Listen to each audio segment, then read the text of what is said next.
Welcome to Sports for You Wrestling. Whole crowd standing, whole room restless. Main event, John walk out reckless. Hands up high, yeah, he feeling destined. West Coast demon, that's Nessa in the mask. Sliding down the ramp like she built for the clash. Korean mommy JoJo with the flash. Spice in her talk, make the whole place gas. It's the Fab Four. Better ring that bell. They go dumb when they raise that hell. Floor to the nosebleeds, all y'all yell. Fab Four, you can tell. Fab Four. Yeah, we run that show. Main car smoke when the lights go low. If you know, then you know. Let the whole thing blow. Fab Four. Let them know, yeah.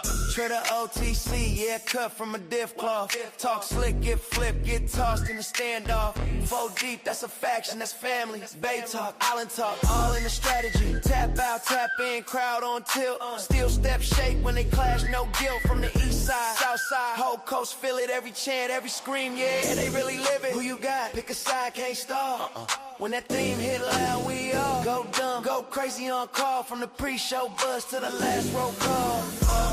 4 names on the wall, yeah.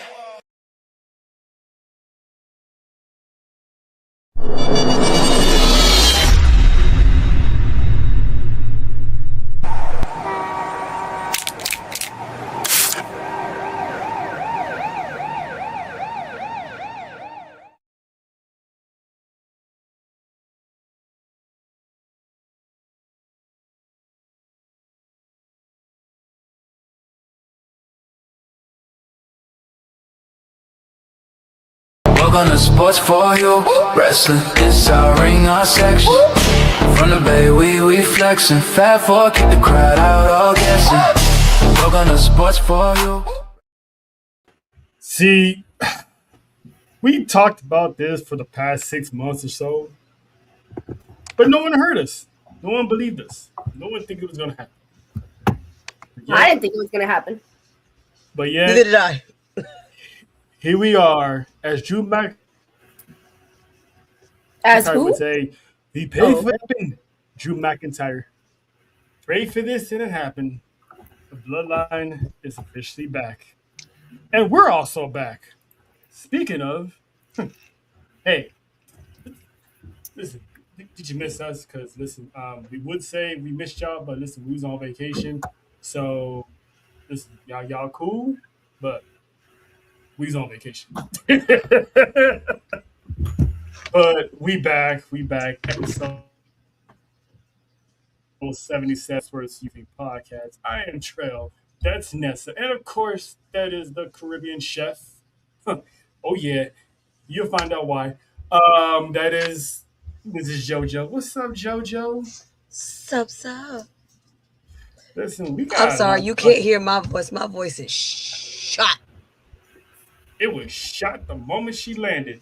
Listen, the woman has been MVP of this entire trip. But we're going to get into our Vegas activities towards the end of the show because, yes, we're late. So what? You deal with it. Y'all love us. So it is what it is. We're going to get started on the WrestleMania chop up and, of course, Monday Night Raw. Before we do that, though. I can't even scream the way I want to. Damn it. Had enough of that anyway. Before we get to Not me. the bloodline, Not me, Faith. Not me. Other the blood identities had screaming. Before Look at we these get peanuts. to the bloodline business, she's looking at nuts. But anyway, before we get to the bloodline business, we can't talk that without the head of the bloodline business.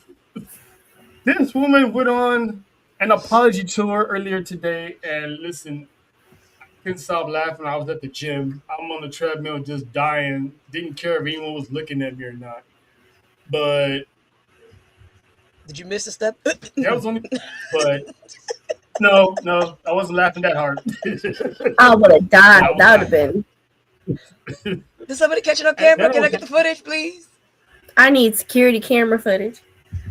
Yeah, that'll never happen. But we're gonna talk about part 2 of this friend of ours, 1/3 of the Chaos Collective's killing spree next month. But tonight she's here to talk some bloodline business because listen, bloodline is back. Business is a booming. So welcome from the island, making her retirement tour. The one and only Wrestle Faith. Sub Madam Ooze. What's up, y'all? Look at you. Hi, JoJo. What's up, OTC? Acknowledged. Acknowledge you. Acknowledge. Appreciate it. And always, my boo Nessa. My boo Nessa. We gotta all do our the MVPs for the last time. Gang. Y'all, honestly, I'm thinking about getting a tattoo of this. I really am. It'll be my first tattoo, so I'm gonna get it on my right butt cheek. Trail.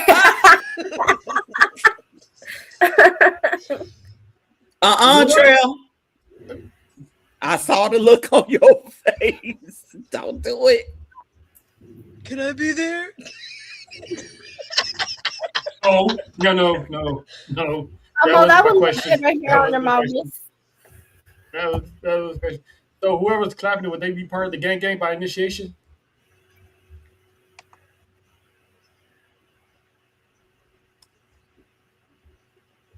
Ain't no words to that. Just all right. Nessa done ran out of drink. Yeah, get it. Already, it's only the beginning of the show. Sports PSP, don't give me that. Don't give me that. This is what happens when we take off for a week. Yup. Listen, we got stuff to talk about, stories to tell, people we met, and listen, the chaos that was caused in Sin City. But first, WrestleMania is now in the dust. Done and dusted. It was, I would say, a hot and cold paper. Is that the whole order? Or was that Hennessy? You know what? I don't need to ask because whatever it is, it's gonna be a turned up night. But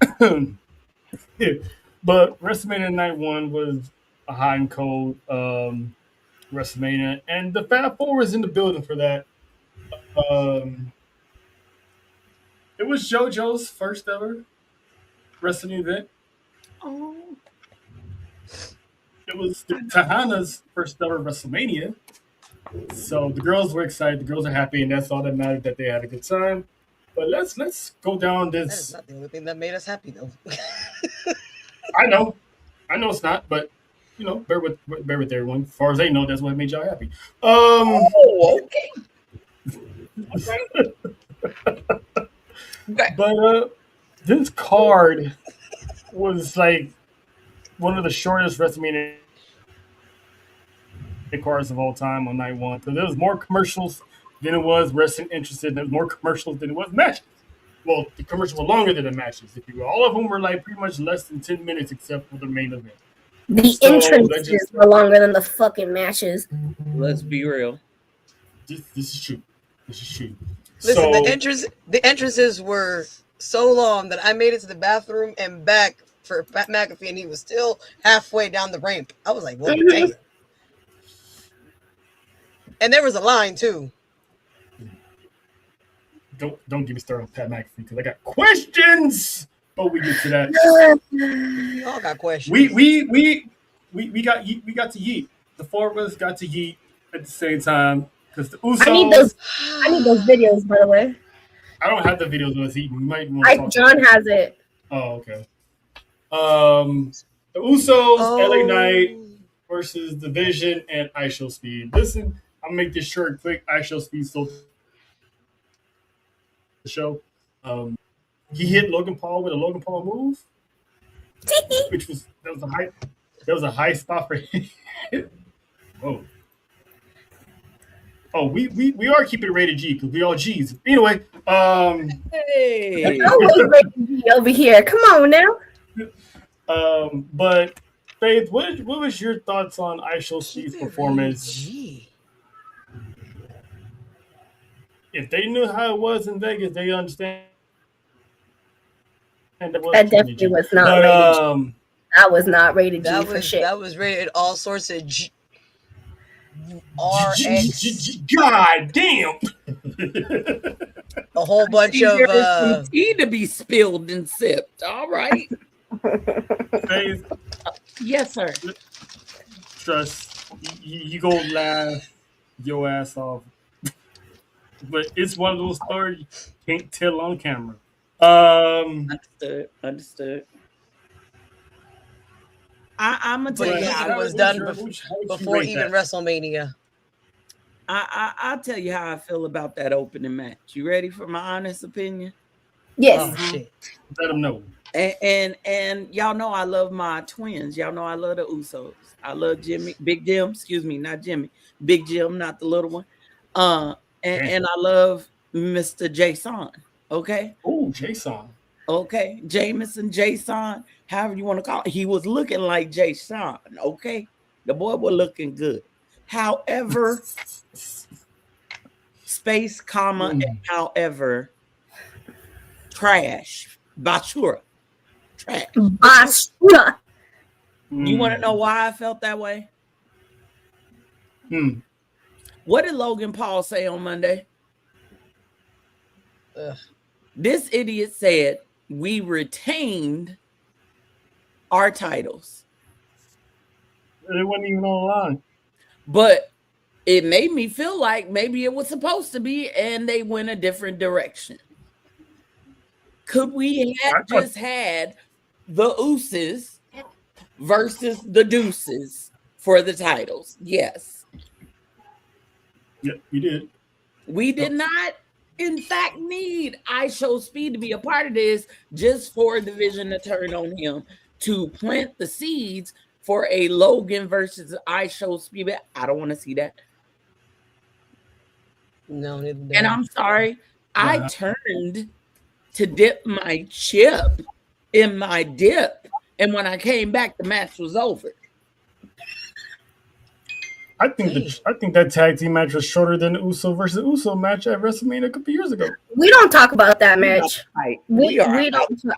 I think it was shorter than that. It We don't was. talk about that match. It was. And please explain to me. I'm glad LA Knight got the win, but I didn't get no I Show Speed 1D.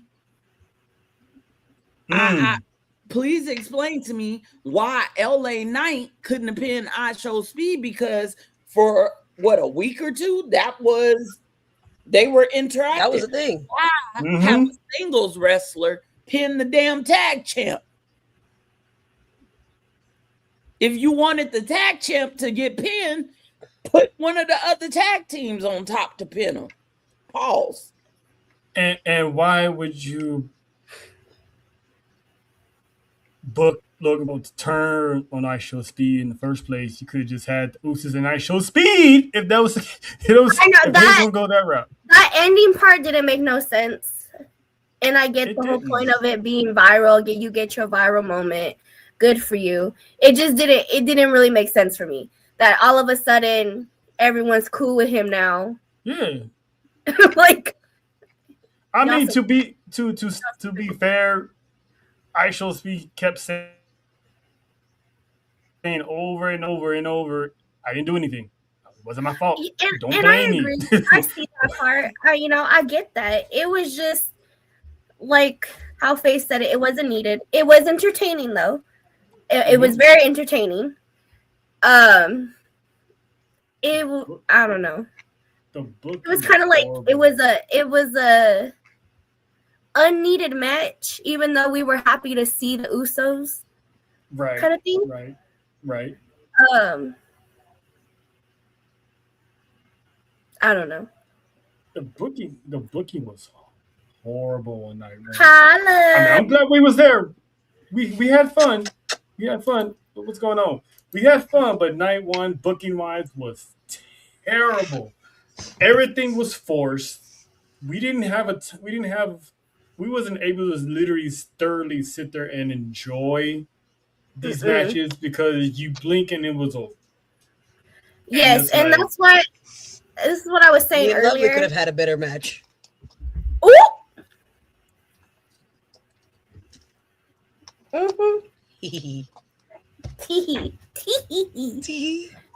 miss some.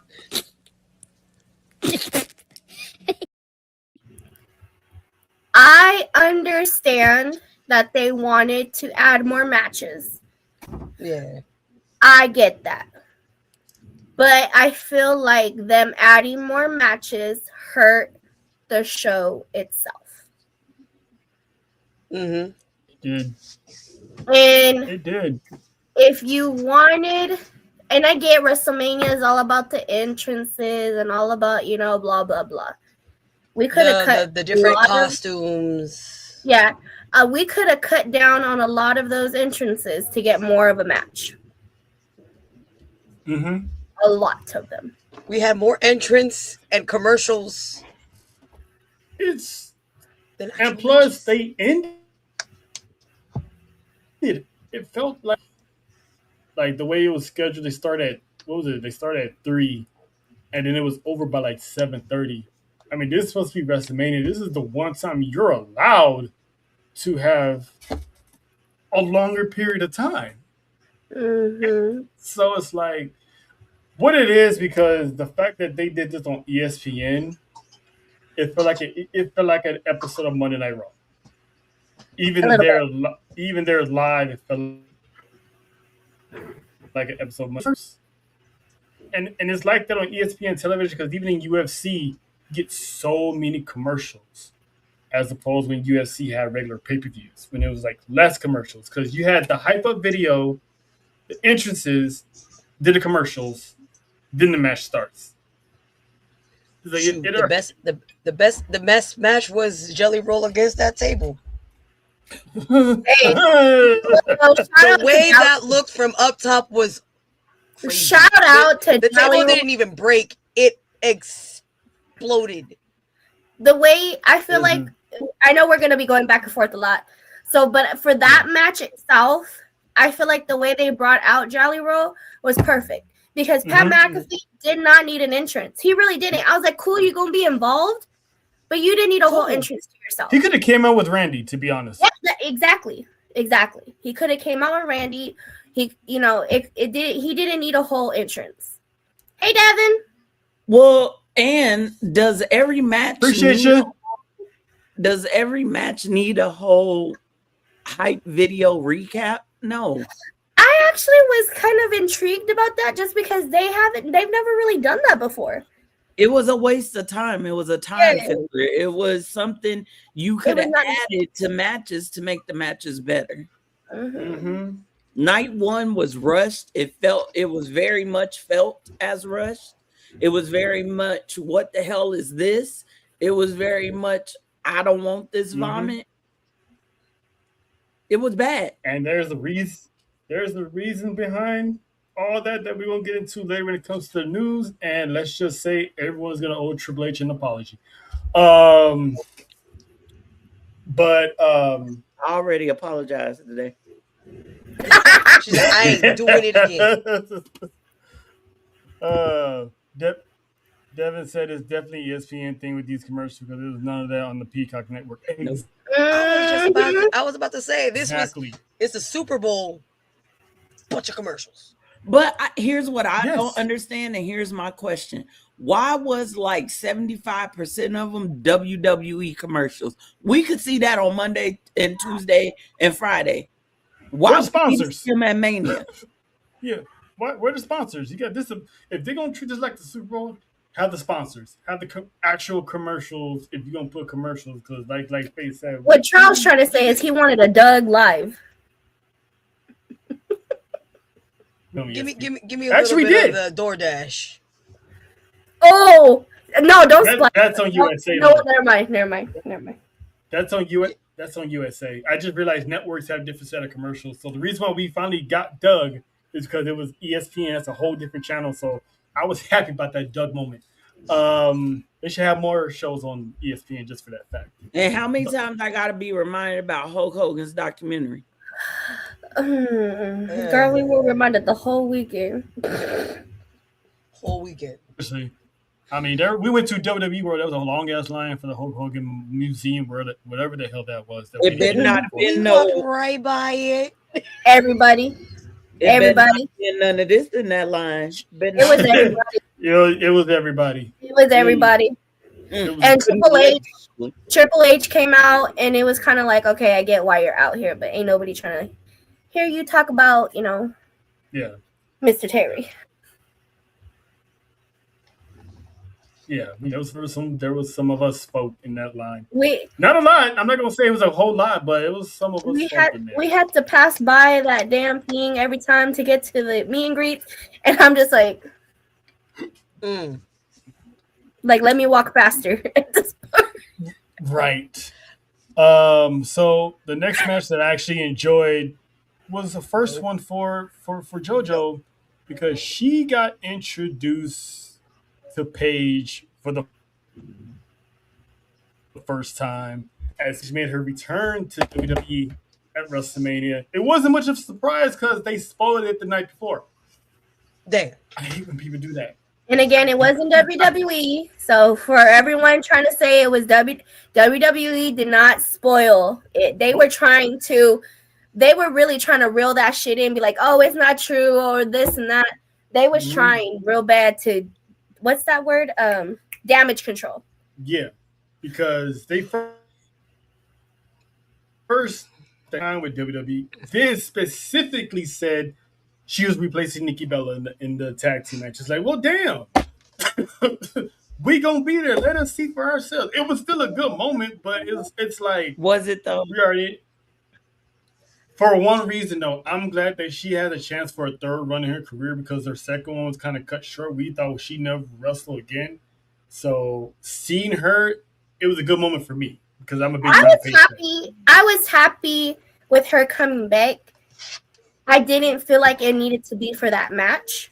That's what I'm saying. Exactly. It definitely did not need to be for that match. But I was happy. Again, a lot of this was more like little me.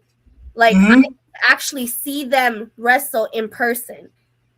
And checklist. It's a bucket list. Yes. And so being able to see Paige, because I never thought we were going to see Paige back in WWE ever. So being able to see her live was amazing. But I don't think it should have been for that match. It definitely should have. That whole match was ass. That Lash and Nia didn't need to lose. And if they gonna lose, they didn't need to lose to Brie Bella and Paige. Now, with that being said, I can see what's gonna happen from a mile away. Sooner or later, Nikki Bella's ankle is gonna get healthy. She's gonna kick Paige to the curb. They're gonna jump her out. She's gonna tie the twins. Gonna be tag team champions. It's gonna leave Paige without a tag team partner. And then who's gonna come to the rescue? The woman who lost her Intercontinental Championship.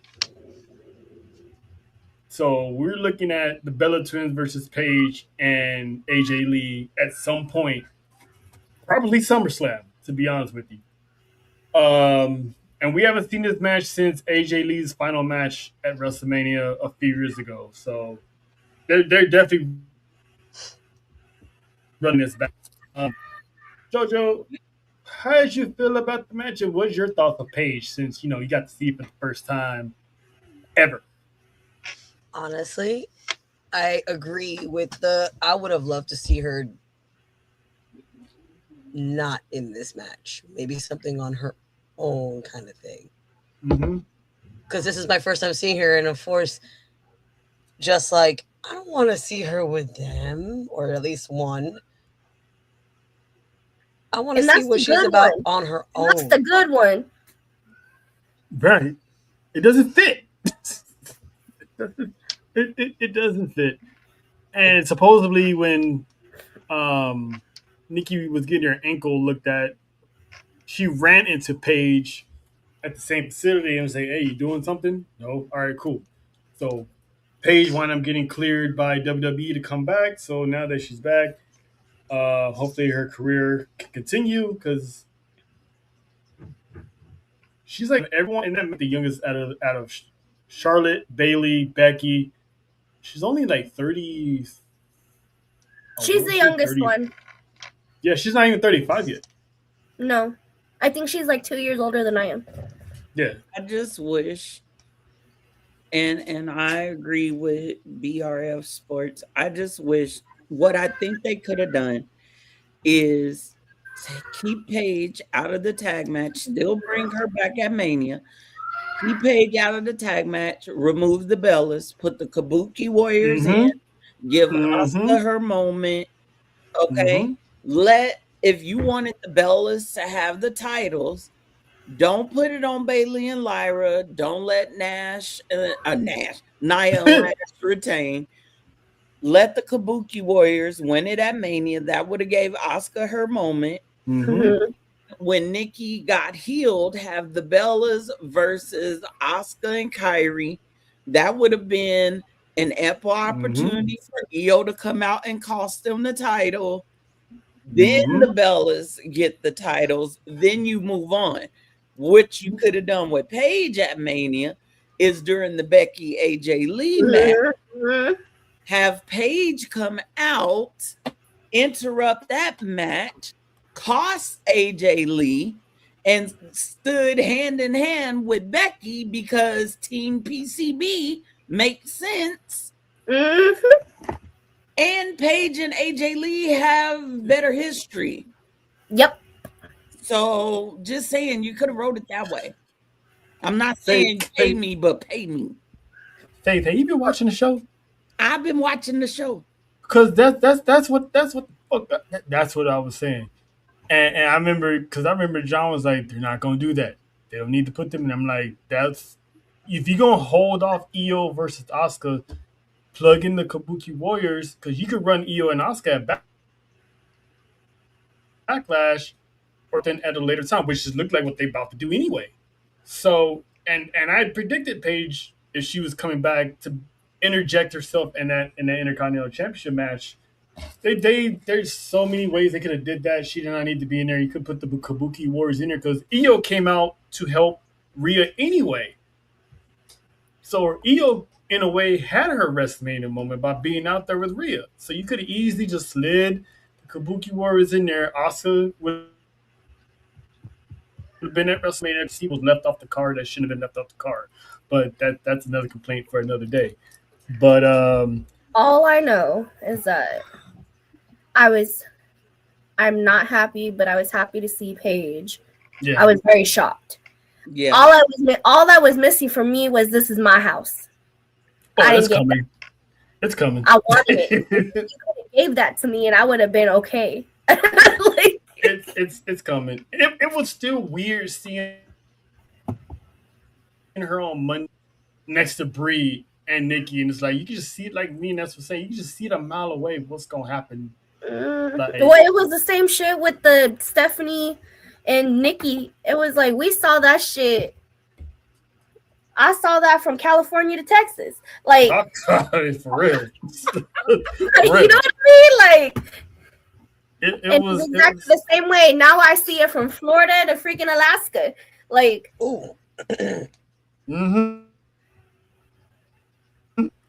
It's obvious what's happening here because there's no way Paige is gonna be linked over Brie Bella for the long haul, and you're gonna have a healthy Nikki Bella. You can't trust the Bella, especially Nikki. I knew Nikki was gonna interfere in that match when she stayed ringside with that crutch. I wish it would have went the other way, but I'm like, I want that weekend. Are we in 2026? Are we back in 2014, 2013? Because that's what the writing for that whole thing felt like. The Divas Revolution all over again. I'm totally here for the throwback. Obviously, again, as an adult now, we get to enjoy it a little better. But it's kind of just like, hey, y'all notice how pissed Bailey was? Oh, I feel like they keep fucking over Bailey, and I'm over it. I am over them fucking over Bailey. If Nia and Lash did not retain, it should have been Lyra and Bailey. And you still could have had Lyra and Bailey versus the Bellas later on. Yes, and it still would have made some kind of sense. Listen, I would not be surprised if Pamela, when her contract is up, goes to AEW with where Mercedes is at. You know what they could do to fix all this? Let's just be real. This is what you do to fix all this. You put Becky and Bayley in a match together for that IC title. Please. I don't need no build. I don't need no weeks long feud. You screwed me at Mania. Yep. A year ago. 2 years straight. 2 years straight. It's coming. And then from there you get Bayley and Roxanne. There you go. That's how you get things back on track with the women. That's the right step right there. But the thing is, are they gonna do that though? Hell no. And none of that storyline needs a build up. Why? Because it's all left unread, unsaid. Becky, there's still a bookmark there. What the hell is that?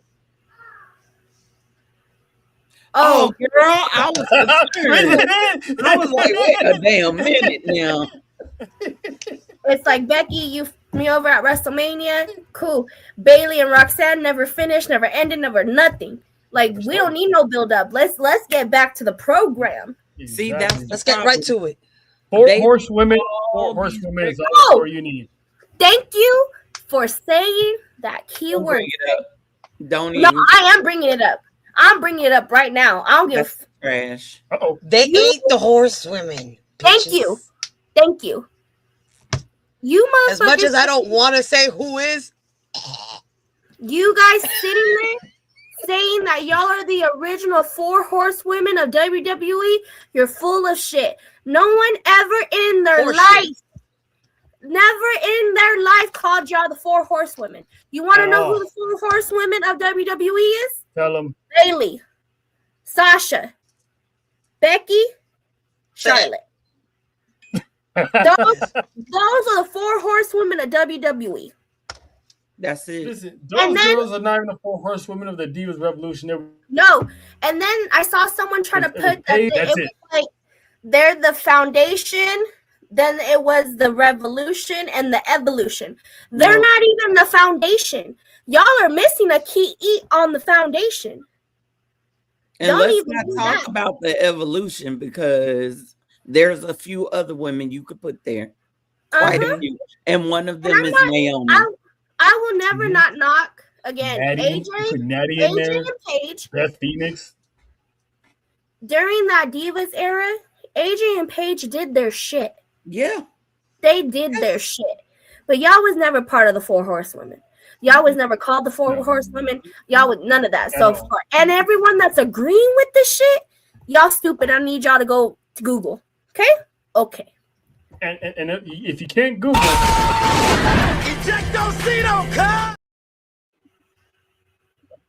I mean, if you can't talk to Google because every phone got a all I gotta say is, hey Siri, and that shit lights up. Like, and it's like they're not pioneers of that because you can't look over Lay Cool. Nope. They was a big hit. Co-women's champion, which has never been done. And then Mickey, she was part of the Evolution. She came in and out. And then Charlotte, she helped with the 4 horsewomen spearhead the women's revolution. It's like Sasha, I will never not knock Paige and AJ. Paige and AJ were definitely a tipping of the iceberg. They were different. They were this. They were that. And yes, see, AJ and Paige worked hard to get the women to have longer matches. My throat is about to burn after I say this. Have longer matches and all that, but the 4 horsewomen were the ones that put the women's matches on the map for having bangers down in NXT. I can't even say this shit. I'm waiting for you to say. I want to hear you say it. Okay. Who you about to And it's one more than the other. Here it comes. Say it. The Bella twins. And it's not even it's not even for the Divas Revolution. Mm-hmm. I will give them their props for making it more mainstream. They mainstreamed it, okay? If it wasn't for Total Divas and their damn spinoff, I feel like they were the help to mainstream wrestling. They were able to grab a different audience to bring them in to the wrestling world. Oh, that hurt so bad. I know it did, baby. That hurts so bad. But when it comes to actual wrestling and the evolution of it all, I feel like they were just a pebble. Not even a pebble. A fucking tiny ass rock in the pavement of my shoe. Okay? Tiny ass pavement of my shoe. Because there were way more women for the women's revolution that definitely paved the way for everything else that is happening for women's wrestling. Yep. And the fact that the Bella twins, and I'm not even hating. Again, this is not even anything. Because if you really watched during that time, they really didn't do much for it besides mainstream it. Yeah, it wasn't because of their matches. But and who she was dating. Because let's be real, when it came to women's matches, all eyes were on NXT. All eyes was on Sasha versus Bayley at Takeover in Brooklyn. 5-star. I'm sorry. All the 4 horsewomen having matches at NXT, and they got a standing ovation. Mainstream and who you were dating is what is reason why you are considered WWE Hall of Famers now. And Brie Bella is actually a better wrestler than Nick. But anyway, you know what? Let's call it for what it is. You know, they built her as the dominant sister, but we all know who the better sister was because she actually learned from her wrestling husband, just boyfriend. You know, she actually married her man. And again, for everybody, I don't care who hates my take on it. I don't give a damn. I really need y'all to watch. Pay attention. Go back and watch this shit. Because if you weren't watching it when it was happening, you need to go back and watch it. And really pay attention to it as an adult now. If you defined it, WWE and ESPN, we're the library. That too. Y'all done took YouTube. Everything. Where it at? YouTube. YouTube it. YouTube it. It's there on YouTube. But no, you guys are not this. This is not y'all. You never will be. You not even this. You not even. This is not y'all. This is y'all. Becky, Dang. Charlotte, Head, Sasha, and Bayley. This is what y'all do. The head. This is y'all. Nothing with a. Never mind. You know what? Hey, Ronda choke on it. Ronda Rousey said the best in that one promo. Just saying. Let's just be real. John Cena, Daniel Bryanson or Bryan Danielson, however you know him. CM Punk. Okay. And the one that just got sent to prison, who shall remain nameless. Y'all know who I'm talking about. He live in Mexico, but we don't leave it there. That's y'all. Yeah. The known offender that the people that were upset got screwed out of the AAA title, knowing that WWE was not going to employ him for said reasons. That is more blind loyalty for stupidity. And not stupidity. It's more of the blind loyalty of where we're from. That's what that is. Because everyone's got their person that they proud from in their, in their country and their shit, and that's what that is. That's what that was. That's true. Yeah, some people don't care about the stuff he done. It's like, free him. That's why they don't like Vikingo. Let's be real. And it's like, it's not even his fault. No. Not she talking about, are we keeping it clean over here? No. When do we ever, It's always us that have to keep it clean. What? Sir, listen. Why JoJo when she said that? Sir, listen, respectfully, you can lock the door on the way out. We love you, Sheen.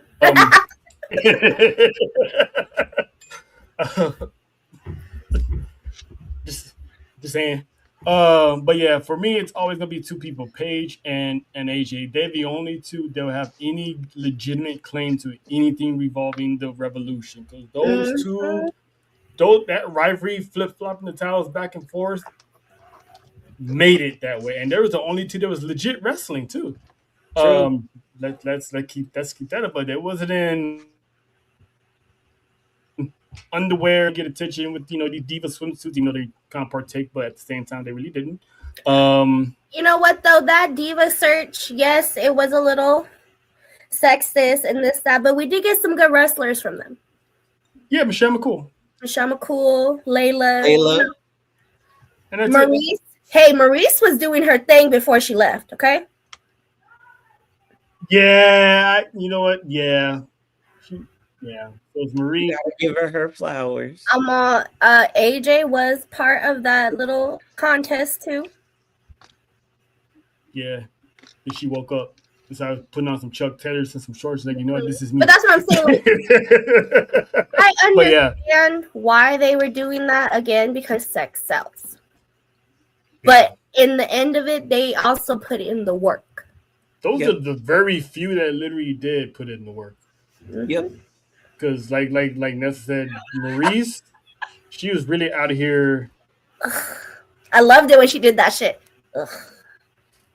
I mean, the fact that Miz was able to bag her. How? I still am trying to figure it out. Right? He tried to speak French, and she was like, "Oh, it's like it's you funny speak that French and fine put together." Mm-hmm. That's true. That's pretty much what it is. It's very much what that is. Opposite. Oh, you know what? Caitlyn, yes. Caitlyn. She was good. I love that Caitlyn AJ Lee rivalry. That was very underrated. And shout out to Big E during that rivalry. Shout out to Big E. I mean, the man, they had Big E doing all types of stuff. Being a secret admirer, that was not like, if we talk about AJ Lee, it's like she was also put in that position where she was the girlfriend. She was kissing everybody. She was it, but she also backed it up in the ring. You know what I mean? Like, it wasn't just sex. It was also like, I could fuck you up and still make out with you and rock your world. And I think had you second guessing, like, wait, is she okay? Manager. Who? She was a general manager. Yeah. She looked clean in them. She had that little wannabe scandal with John Cena coming out of John Cena. It's like with the hotel room. Yeah, they really made it seem like AJ Lee was out there. Mm-hmm. And when you know what I'm saying, so it's like I don't know how it is in the locker room. Maybe she was, maybe she wasn't. Oh no, it's none of my business. She lived her life. She was at a young prime age to do so let her be. But yeah, so it's AJ and Paige only. What other BS happening on night one that we was a part of? A lot. Orton and Cody Rhodes.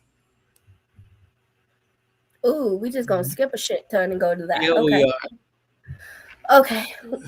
This was supposed to have been the crowning moment. This is the year of Randall. What the fuck is wrong with you, WWE? This is supposed to be the crowning moment of Randy Orton. But it goes back to what this goes back to what me and Faith and all of us were talking about last year when we had talked about they were planning on Cody Rhodes to be champion past WrestleMania. And it happened. Y'all remember what I told y'all? I said they tried to hold that title for at least the next 3 to 4 years. But and it's a year later, and Cody Rhodes is champion again. I glad it all ties in together. I'm glad that they're giving him different matches outside of the bloodline, but then it still feels like it's tied in with the bloodline.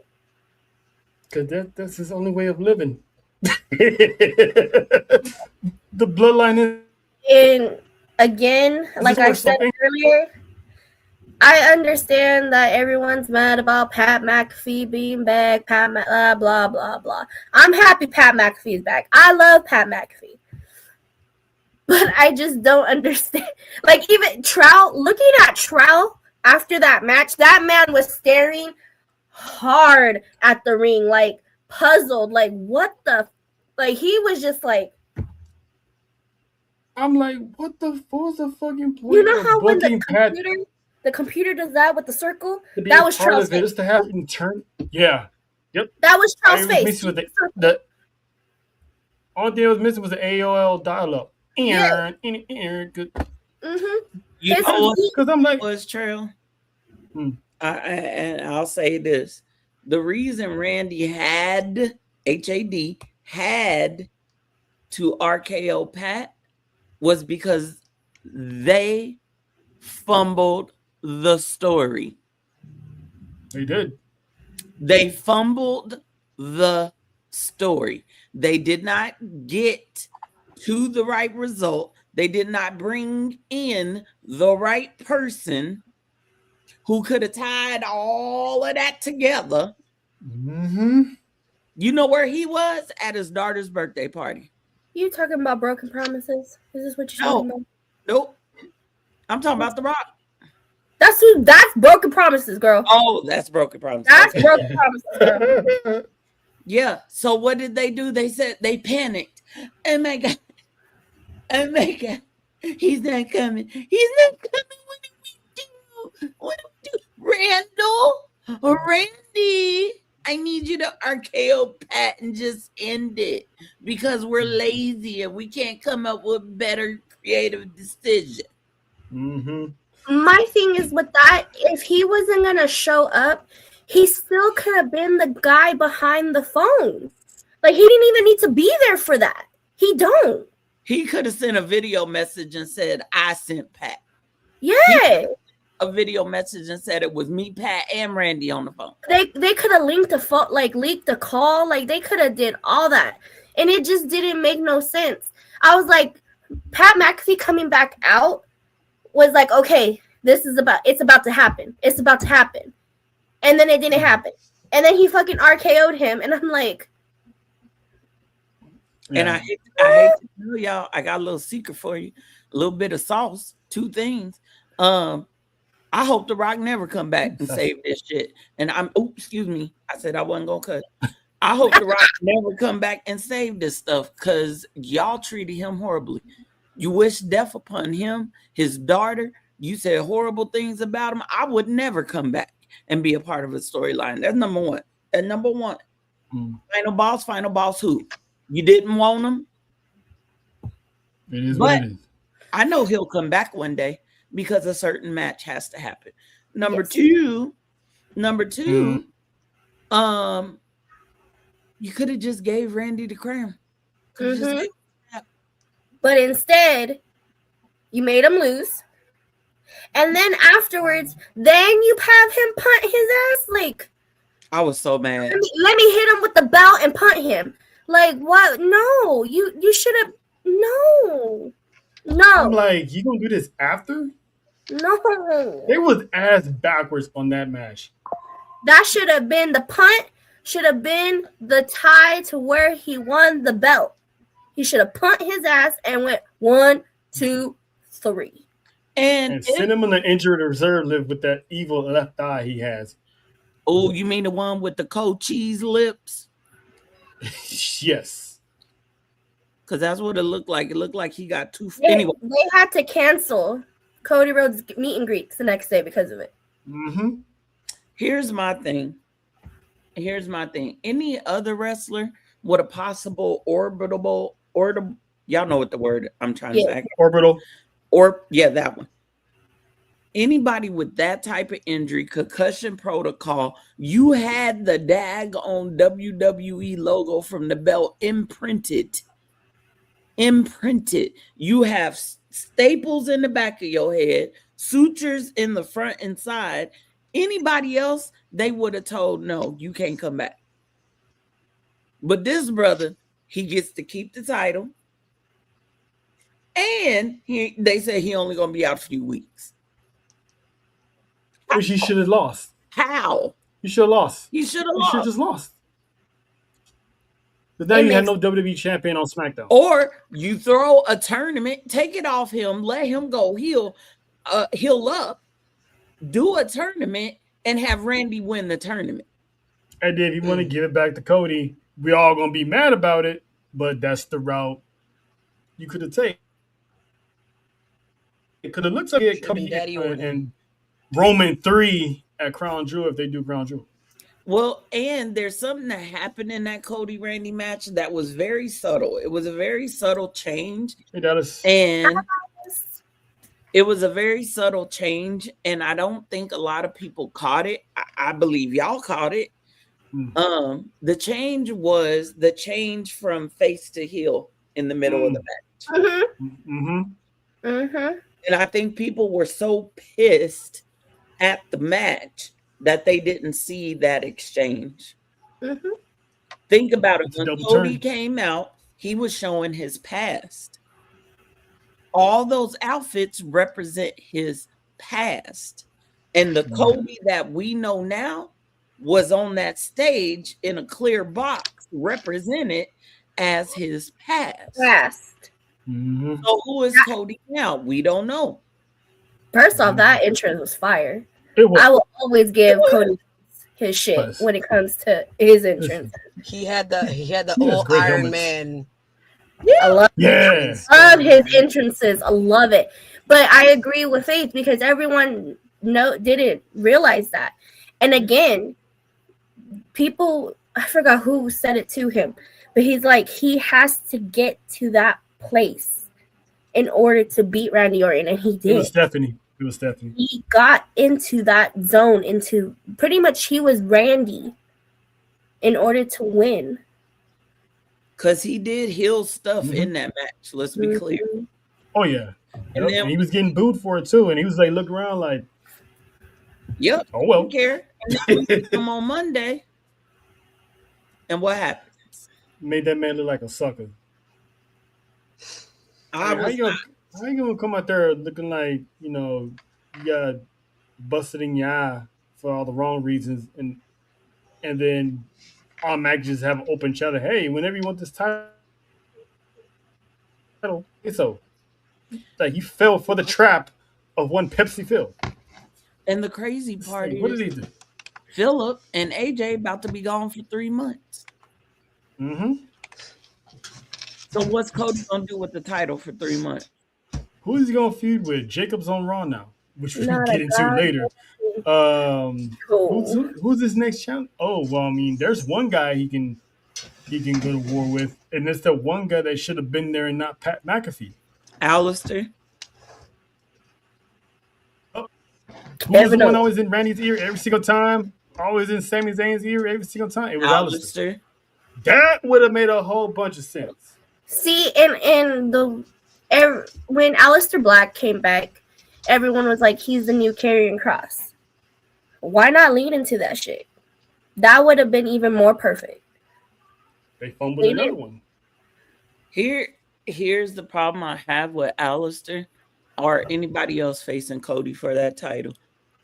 I know he's got to have matches, but the top tier stars, unless you go let them have.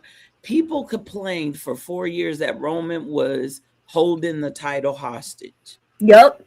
If not for John Cena, and if not for Drew, Cody has been holding his title hostage as well. Yup. Because who else has had a chance? The difference between Roman's and Cody's reign is, I feel like, again, even though he held it hostage and no one was happy about it, it was entertaining.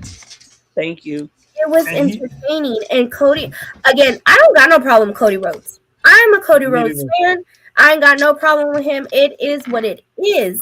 Shout to Raheem. But this shit is dry as fuck. Again, shout out to Raheem. I'm sitting here calling him Cody Raheem Rhodes, okay? I ain't gonna do it. I'm so here for it. but dry as fuck. Like drier than them damn biscuits. The Popeyes biscuits? Popeye biscuits. Like I could sit here and drink a whole thing of water and it'll still be dry as fuck. Drier than the Sahara Desert. Like Damn, that's pretty dry. Drier than a hole on the Saturday night special. And it's unfortunate because he's that type of talent that it shouldn't even exactly. Cobwebs and all. No, we can hear you. Cobwebs and all, sir. Huh? Dust. Just dust. And plus, Roman's reign, he elevated the people he was in the ring with. He made Logan Paul look good. He made Matt Riddle look good. He even made Montez look good that one time. Oh, I'm sorry. According to IWC, Roman never put anybody over. I mean, if he could listen, the man put Logan Paul, Kevin Owens over 2 times. He put he put Solo over. He put, Big E over. It's like he put a lot of people over. You put him with Cody, it's like, And he elevated those around him. And I'm talking about the Usos. I'm talking about Jay. Because if it wasn't for Roman, we would never have this psychotic Drew McIntyre who's going around hurting people because he can't get over the fact he got screwed by the bloodline. Drew McIntyre's been entertaining us because of Roman. And that's what I'm saying. Like, I feel like this is where people that are not fans of Roman Reigns and that are, Cody, this is what y'all are not seeing. Yep. You guys are like, yeah, keep him as cool. Keep him as champion. Make it better. Right. Make it more interesting. It's not. It's really not. Is it on booking, or you think Cody Rhodes doesn't have that personality to make us? No, I think Cody Rhodes has the personality for it. I truly do. I really think it's his booking. I will say this. I'm going to blame booking because, of course, there's accountability to be had there.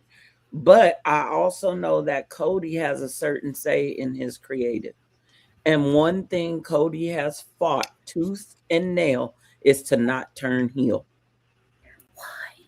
Because he was slated, if y'all go back, he was slated to be the new John Cena. But even with John Cena, as a John Cena fan and being able to watch him from beginning to end, I would have loved to have a heel John Cena. You know what I mean? I would have loved it. Just wait. We did, but not as the. I saw y'all got to see so.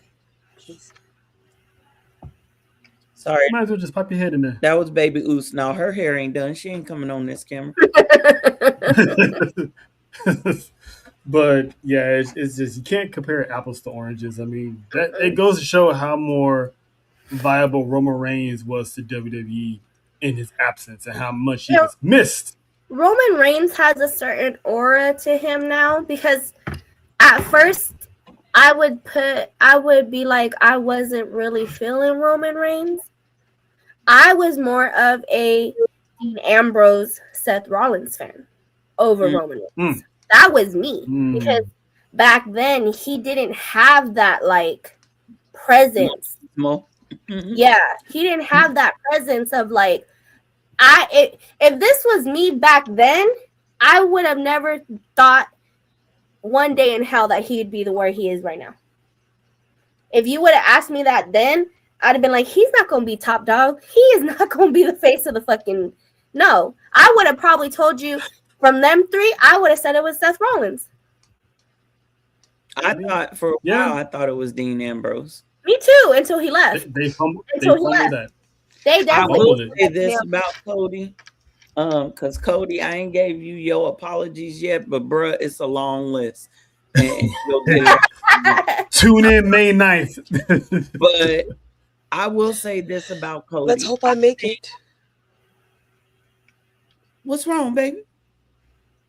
That's amazing. Oh, she's gonna be one of the other. Oh, She either gonna be with us or she'll be live on location. One of the two. She said, I hope I make it. I was like, no, Jesus, who I need to pray to? What's going on? No, but I'll say this about Cody. This is where I think they could go with Cody. Not for a long time, but for enough time. And then let him go after that. Number one, complete the turn. Please. After you complete the turn, give Cody a team to run. Oh.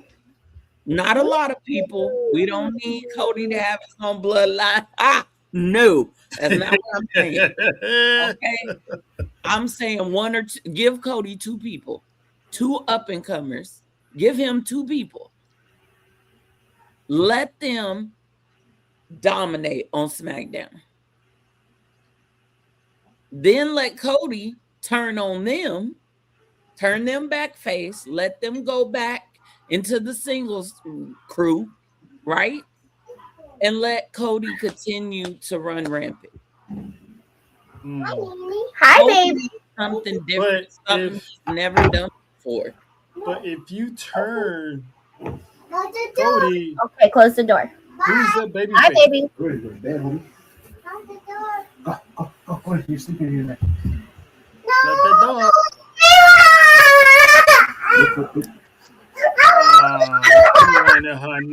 She wanted her tia. Oh man, we wanted to be nosy. But anyway, true. Wow. I'm only. We had enough of being nosy. Well, mine was involuntary. Wait. Hold up. Wait. What's going on? Wait, what? What? I mean, technically, all of ours were involuntary. All of ours. Yeah. This has been Sports for You Wrestling. Thank you for coming. We got a meeting. We got. So, but damn, what were we talking about? Thank you, indeed. You didn't forget. Thank you, indeed. Yeah, thank you, Lord. You owe me one. Okay, moving on. Next match. Let's hurry up and get to the end because I feel left out right now and I need to know what's going on. I wish I was. You're gonna get to the Tahana Bowl, which is what we was looking forward to. Liv Morgan, Stephanie Vaquero. That match, that one. Hell no. You know what? Where's your big goose at? I need back here. That was me though.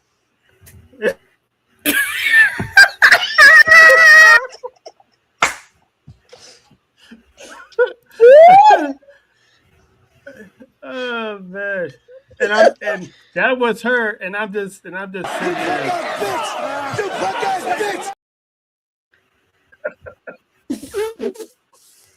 Look, again, I state, y'all was warned, and if you did not heed the warning, that is not my problem. Okay. If you want to get, listen. If you want to get technical, that was false advertising. But anyway, I mean, half of that was false advertisement. That half was not false advertisement. Yes.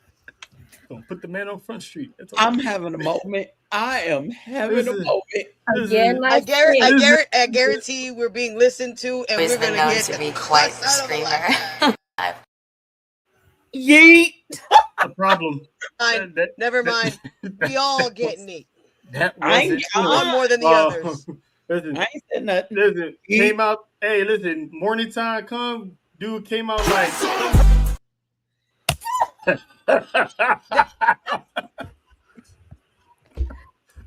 I'm okay. I need my interview. You just walked in like, hi y'all, and like nothing happened. Babe, while my behind sitting there just ain't God good. Listen, me and Jojo had a moment. It's like they're awake. Oh.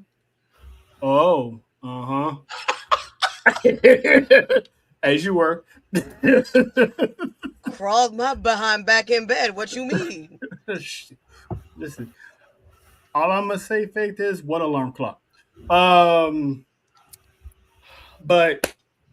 They Stephanie woke him up, Lucker, which woke me up. Because that boy went to shuffling around the house, and I'm like, I had nothing else to do. The shuffling had to drown out. I tried to shuffle as loud as I could. You almost got shot. Hey, that would have been boy, better. If you don't sit your ass down somewhere. You was up for me. You was like, oh, good, he's awake. No. What got me up was because there are moments I'm like, I hear the shuffle. All right, I'm gonna go back to sleep. I don't hear it no more. And then my man's sit that ass down somewhere. Listen, can't use the bathroom in peace. But anyway, I got so many questions. Stephanie Bucker. Liv Morgan, the Tahana Bowl. It was Team JoJo, Team Nessa. That match was way too short for what it was.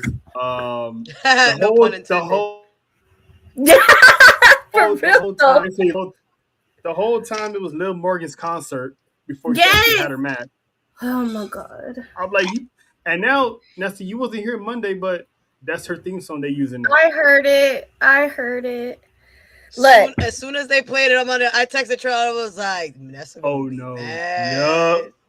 I was like, oh no. Shabo. That's me. Her voice is already annoying, and they now added the song. And again, I get the whole, I've also gotten sometimes where people are like, your voice is annoying, your voice is little. Liv. Who said that? I've gotten it a lot. It's not y'all. This is just Liv. Babe. I sound like Stitch.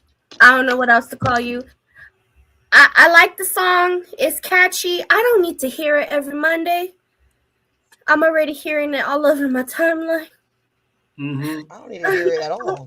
I don't want to hear it. Go back to the old song, please. Faith. Yes, ma'am. Go ahead. Thank you for waiting. Sorry about that. No, thank you for waiting. I'm sorry. Couple of gripes. I got a couple of gripes, and I just want to about the entrance. Just feel like I need to point them out. Go ahead. Number one, you was lip singing. Let's just point that out. You could have had a mic on, could have done it live. I explain why you didn't. Number two, why do a whole routine before your match? It is what it is. Number three, I am not the one to body shame anyone. No, I'm not. I'm not. But oh boy, that you were dancing with. Oh yeah. Wasn't nobody in NXT that maybe we ain't seen on TV with some six packs and muscles, and not the dollar store taco meat chest hair. There wasn't nobody. What none of them security guards that was keeping you and Stephanie separated from each other. She could have even had Dominic just stand there and she danced on him. Like you couldn't and then it took you and then they couldn't even get the outfit off of you. One of them tried to rip it by your crotch, her hand slipped. She had to go back in for a double dip. I'm just saying. I'm glad I wasn't the only one that saw that. That's all I'm saying. When I dip, you dip, she dip. Anyway. Hey!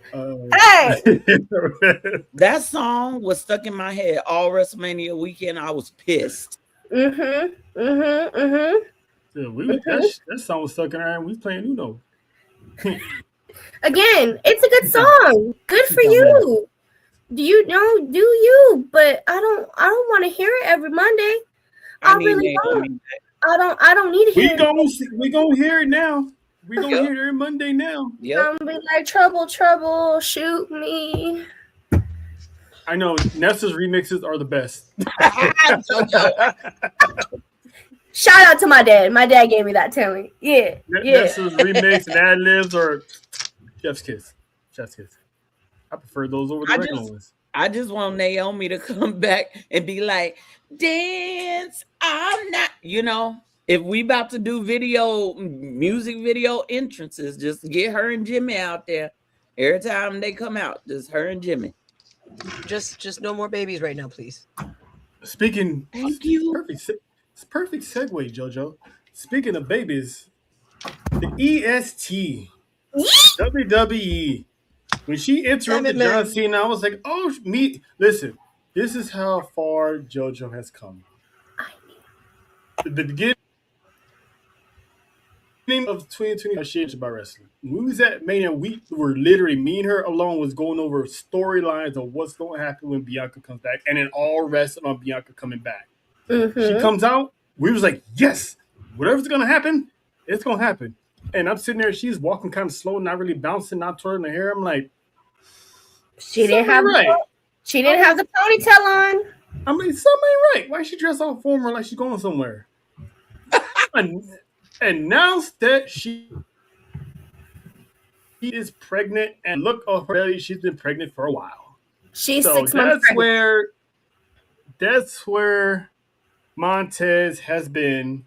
He didn't let himself go. He picked up the pregnancy fat that most fathers do with their girl. When their girl's pregnant, they go to the maternity as much as the women do. So that was the pregnancy fat he was picking up. So when people were body shaming him, when he was at that live event, and it's like, man, he let himself go, this and that. Look what happened to Mom. I hope y'all feel bad. But I hope y'all do. Because there was no need for that. Now we understand why he was gone for so long, because her finger wasn't healing. He said, hey, ain't like you doing anything anyway. Let's go ahead and you know what I'm saying? So congratulations to Bianca Belair.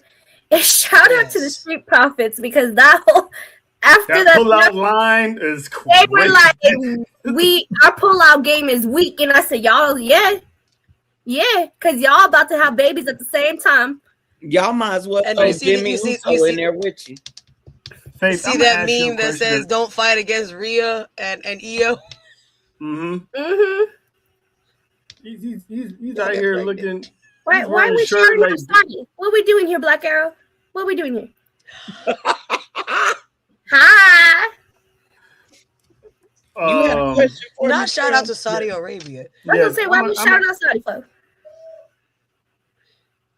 I'm gonna ask. Are you going? Because we can't. I ain't going. That ain't nobody. Hey, got no Saudi money. You need +4. Is it all inclusive? First off, ain't nobody got Saudi money like that. And secondly, does it look like we want to be covered from head to toe? Show down. Well, we ain't got. First of all, I run hot anyways. Exactly. Like, no. Happy for you. Have fun. I know. Congratulations. Congratulations to you, sir. Send us a video. Damn. Well, damn, sir. That's not even possible. But anyway, hey, a lot of people going to Saudi. I think Sloan going too. But anyway, I had a question, because I asked the girls this, I asked John this. Can we give Montez the same smoke we gave Jimmy? Because damn, that's 2/3 of the big three. That's 2/3 of the big three that are gone. Hold on. Let me explain it. I didn't give Jim no smoke, but y'all do it. Because Jimmy took Naomi away from us when she was really getting good as world heavyweight champion. Bro. All of it. All of it. Then we were waiting for Bianca Belair to come back. We wanted to know if this girl was guilty. And now we never gonna know if the girl's guilty or not. She guilty. She's still guilty. She guilty. I don't care what one Jonathan A. Watson says. That woman is guilty. We ain't gonna see her. We're not gonna see her to like the Royal Rumble. Look, we can light one up real quick for our girls that missing in action. Okay. I need Tez, Dawkins, and Jimmy. Because Dawkins had a baby too. His wife might not wrestle, but he was on baby 3, 4? Yeah, this is baby number 4. So I need all them to get in a shirt together. One shirt. Just get in one shirt together and say, pull out game. We ruined women's wrestling. And then on the back of the shirt, hashtag weak pullout game. Although I think we are going to, well, we're definitely going to get Naomi back before Bianca. I'm hoping. Definitely. Well, we should get Naomi back by summer. See, for sure. I had a theory, and Montez, you killed it for me. But there's a backup. There's a backup. I'm needing Naomi to keep her promise to come with baby in hand and whoop some ass. She said breastfeeding her baby. Mm-hmm. Because I'm going to say this, and Nessa, I love you. Go ahead. But I need Naomi to come back and beat the hell out of Liv. Listen, I'm gonna tell you one thing about Nessa that no one's not understanding. She's only a fan of Liv because Dominic has her on his arm. The moment Liv just dumps, she will give two. I love Liv Morgan. I love Liv Morgan, but my list came out a little bit. I love Liv Morgan. I think she's an amazing wrestler. I think, she doing big things. But same as Rhea. She's only likable because of that. Once that Dom part ends, which I don't think it's gonna end anytime soon. Don't I got a theory. I feel like it's gonna be an Edge and Lita run. And they was together for a while. But I don't.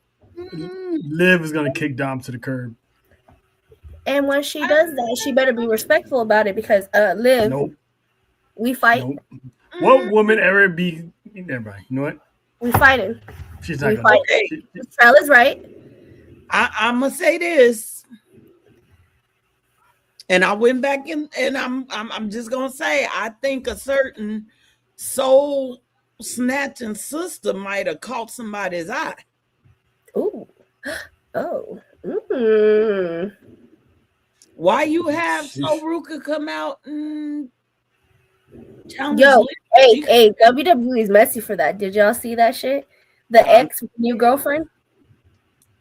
Y'all see that? The ex versus the new girlfriend? That's why I'm saying what I'm saying. Soruka's man is Liv's ex. Yes. The ex versus the new girlfriend on Monday Night Raw. Wait. So Soruka's man is one of the Americanos. Tyler Bates. Tyler Bates. Tyler Bates used to date Liv? Yup. I had no idea. Mm-hmm. So it only seems right. I'm not gonna lie, that would be an intriguing dynamic. Because do we really need Soul to be a face on main roster? I think we got a heel in her. No, I would love to see her as a heel. He used to date Tony Storm. Tyler Bates. Yeah. Hello, sir. Yeah. He's swinging like that.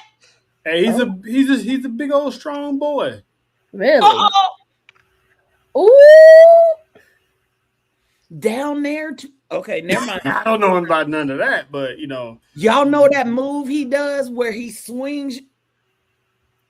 Never mind. All of them above his weight class, and he still pulled them. So shout out to Tyler Bates. Hey, that just means that something's working for him. He has an elite roster. Can you imagine the fun that him and Soruka had? Okay, go ahead. Yeah, they was playing shoots and ladders. But anyway, uppies.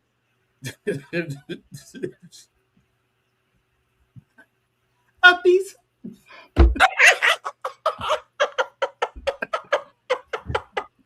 the uppies. No. Goodbye. You know he in the perfect position. Never mind. He is. Oh, he is. Never mind. You know what? Nope. Nope. But anyway, yes, Yeah, you are correct, Montrellis. Once that connection is over with, I won't really, at all.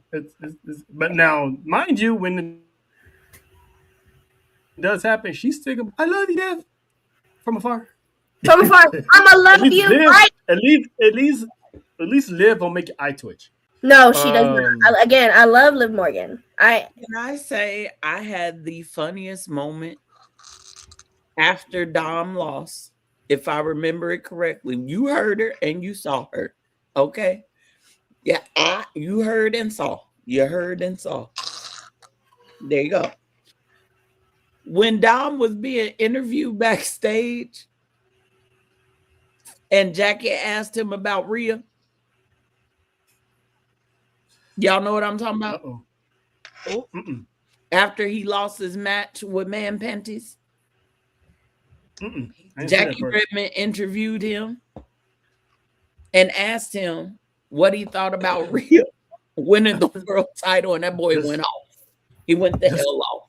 Just to rub it in. Jackie bestie for that. Dom was like, I can't believe you're asking me this. And I just lost. I love that he can, like, there's moments where he breaks kayfabe and he can sit there and acknowledge people and all this stuff, but it's like code switch real quick and I'm back. Blah blah blah blah blah blah blah blah. Like, hey man, there's only one Domino stereo. Gotta love that guy. Look, all I'm gonna say about this match, because the buildup was everything. I wish they would have had more time to cook. Yep. I still think, again, it was still my top 3 match of the night. Yep. Liv getting a devil's kiss and me getting a 4K shot of it. Now, what really should have happened, because Stephanie hit an oblivion. It needed a little work, but she hit that oblivion. I needed Liv to hit Stephanie with the devil's kiss because I needed a 4K of Stephanie going. I thought it was gonna happen. I needed it. It would have if they had enough more time. They didn't give it to me. Right. I was like, how you gonna have her hit an oblivion and not her? If they had cut down her damn music video entrance, we would have got the damn devil's kiss. That I agree with. Yeah. I agree. That I'm not mad at Liv winning, to be honest. I knew it was gonna happen. Y'all kind of saw it. Stephanie had a good run as champ. I just wish it was just longer. But she has plenty of time. Shout out to Stephanie. That match, that build up to that match was top tier. One of the most must see every Monday night, and for it to only go about 7-8 minutes, it was 6. Oh, even worse. I gave them extra time. I mean, Stephanie Vararar put a titty on your forehead. Not Vararar. You killing me with that. Vararar. Which she still had, by the way. And you know what? Liv don't need makeup. She don't. She's going with this, no makeup look. She wants them to see, her what she Crazy did. Loca. I need her to fire her stylist, because what the fuck do you have this bitch wearing at the Hall of Fame? What are we doing here? And then you need wearing to get a nightgown that's torn up. You also need another chapote on the other head for agreeing to this. What are we doing here? She gonna have horns. There was quite a few outfits at the Hall of Fame that were questionable. Very questionable. But my man looked good. Although Mello and Lonnie looked amazing. I am not going to. Oh, of course. Trick and Lash, amazing. Oh, black folks always gonna show up in style. That's not even front. Maurice always kills it. I mean, she definitely double killed it. Becky, don't know what the hell happened. Looked like the Silver Surfer wrapped around her. I don't know what occurred. Y'all happy with her winning? Nope. No. Let's get into that, because it shouldn't have happened. I mean, I'm the only one that picked her to lose, but I thought it was gonna be somebody else. No, I picked win. Well, actually, I picked AJ to win. It just don't. First off, this match was not needed. We done saw this bullshit already. Yep. And it's kind of sad to say that because, again, little me was like, oh my god, AJ Lee is in my presence right now. Like, I get to see AJ Lee wrestle in person. Not him with the WrestleMania cut. But oh, sorry. Yeah. Oh, well, there it is. Mine's over there. Mine's over there. But anyway, mine's over there. We all got cups. I would have over here like, give me one of them cups. I would have either, and you know what, Big Oos could have sent you one because everyone was leaving the motherfuckers. I was like, how you gonna pay for that and leave it in the chair? Yeah, that's what he said. That's how he got the cup. The way we would have collected cups. My popcorn, hell yeah, and I would have sent them out to everybody. You get a cup. You get a cup. You get a cup. You get a cup. You get a cup. You get a cup. Y'all could have turned that into a hustle. $5 a cup. What we doing? Still cheaper than anyway. Exactly. You see, I should have told John to grab all of them motherfuckers. Cause that man got me a popcorn bucket for the free, for the FREE. I thought you stole it from that camp. But anyway. Even if he did that, I still for the free E. She loved her man. He did. I hope she had bell money because it was a white lady, so you can only imagine how that would. Oh no! That's why we went the other way, because if that lady would have said something while we was walking, I would have pushed her down the motherfucking stairs. I wish she said some shit to my man. I had the bell money. I was waiting, so. Yeah, everyone was actually cool over the weekend. I had 2 incidents that I almost did, and JoJo. Oh yeah. JoJo was there for the first one because it was just me and her. Oh yeah. Dude wouldn't shut the fuck up. Oh yeah. Someone was bad mouthing Dominic in line. But it wasn't even just that. He wouldn't shut the fuck up. In line for what? Don't tell me he was in line to Jey Uso. No, we were in line to meet Jey Uso, and this kid would not shut the fuck up. Even John was ready to let me loose at that point. Because he was telling him to shut the fuck up. You know, if Jay would have heard that, you probably would have got super kicked. Because if you don't know, Jay, the Usos, Jacob, they all love Dom. Yeah, but he was talking ugly trash about him. And I was like, listen, fans were weird. Y'all better than me. I would have crop dusted them and been like, sorry. Oh, I was ready. JoJo was literally like, she was standing in front of me. And then John showed up, and John was like, relax. And I'm like. And then after a while, John was like, shut up. I would have turned my butt towards him and then been like, John, hug me as tight as you can. My back need to be. Oh, no. Yep. Wouldn't have cared.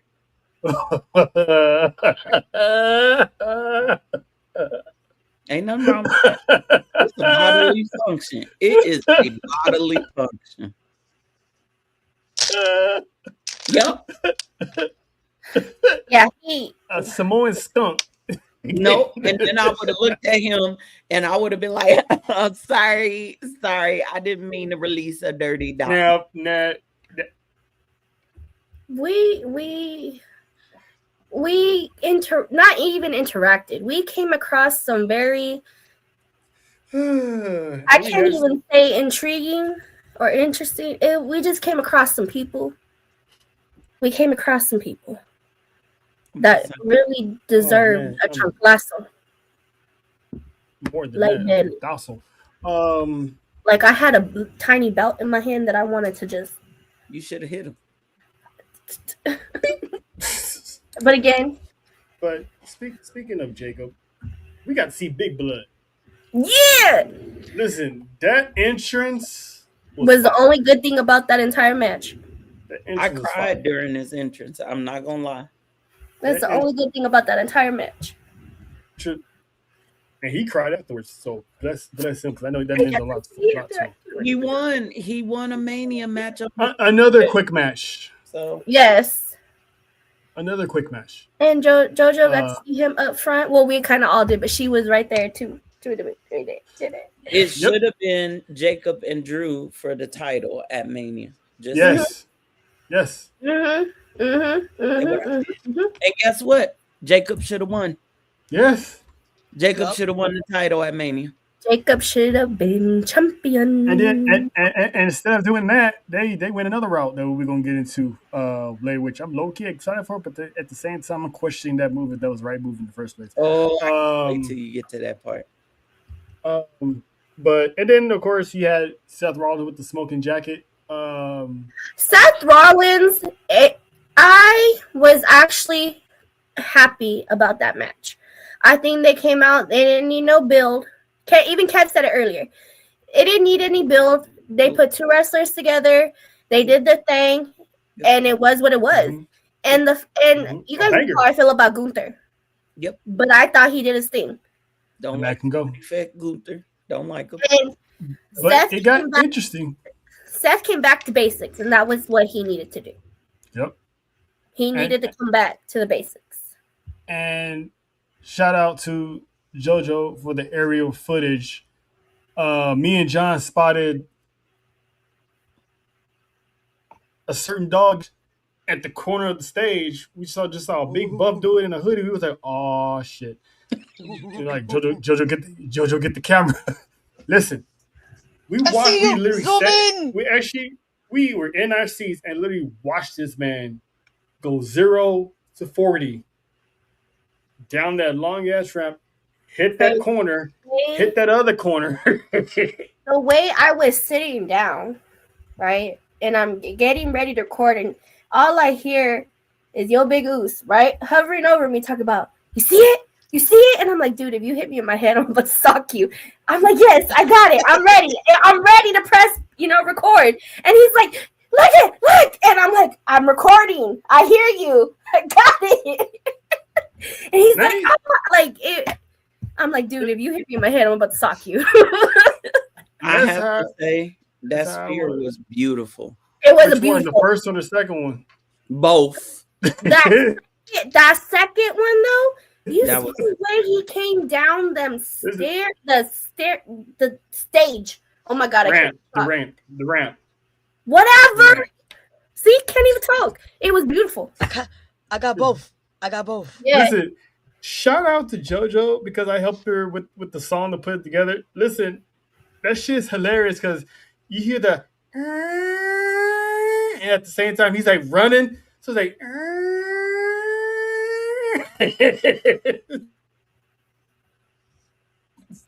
the dog was back. I was happy. Gunther got the win. Big whoop. He choked him out. Okay. The deed was done. But it was the fact that we knew it was gonna happen. It's just the fact that the way it happened was still dope. It was still dope. I will say this: that second spear. Shout out to Braun for adjusting right before the hit, because if you look at it from Seth wasn't ready. Seth was not ready, and he would have seriously injured Seth coming at the speed he was coming. So he scooted over and went down further just to clip his leg. Yeah, you can definitely see the adjustment. And I like how they did it because when you saw him on Monday, he had the tape exactly where he clipped him. Yeah, to make it seem like that was a dope hit. So I love the attention to detail. And I hope Brian is okay because that chair shot slipped and cracked him open on Monday. So I hope you're all right, Brian. You just got back, bro. And already probably gonna be in concussion protocol. Again. Right. And by the way, Brian, I am so proud of you. You then moved on to a different Tanner. Thank you.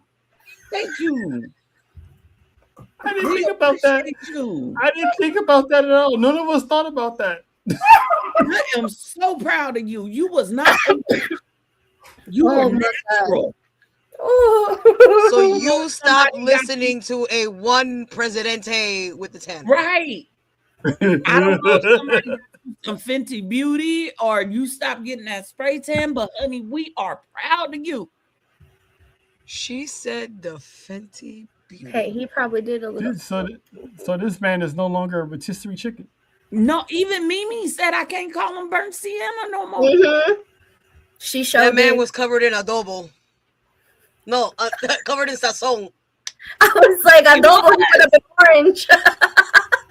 That's the perfect No, he had it color. both then. Shout out to the Sasson. That's all I'm gonna say. Shout out to the Sasson. Had that boy looking like the pan of grease after the corned beef is ate. Just greasy and orange. Just greasy and orange is how you was looking. But thank God you came back more buff, better than ever. Oh, I know. Shit. God, dog. I almost was rooting for you. Shoot. He Still got the might. meats. Yeah, he do got to be. There's still time. All right. There's still time. There's still So time. we got rid of so that was the cold version of WrestleMania. Now this is the one I wanted to go to, but we couldn't because I had to leave. So there was no point of everyone would have just went without me if that was the case. But the hot of WrestleMania, the better night. It wasn't rushed. Everyone had their stuff in. Yep. Like where do we? Let's just start. Let's just get this part out the way. I love that Sloan put it in better words, but he said, I'm gonna say it for you. Go ahead. Say it for you because Okay. you slipped up and said it twice, but I'm gonna let that one slide because you was having your fun. when I was at the club, I was singing. Leave me alone. I was like, well, all right. rep the culture for it. We was in the club. Listen, night 2 was better always because one again, shout out to the MVPs, the Chef Tahanas, for being setting up the WrestleMania cookout because that was fire. The dips, the wings, it was y'all did your thing and we appreciate you. I did more queso because I couldn't take it with me. Oh, what?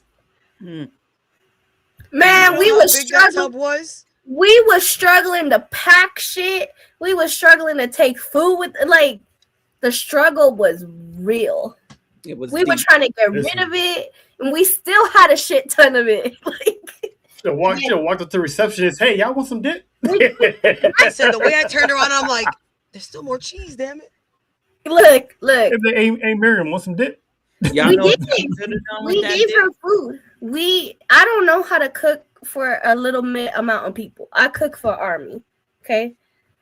Y'all should have took that dip on over to the MGM and slipped some laxatives in it and gave it to them dumbasses that was sitting waiting for wrestlers. That's what y'all should have done. Shit.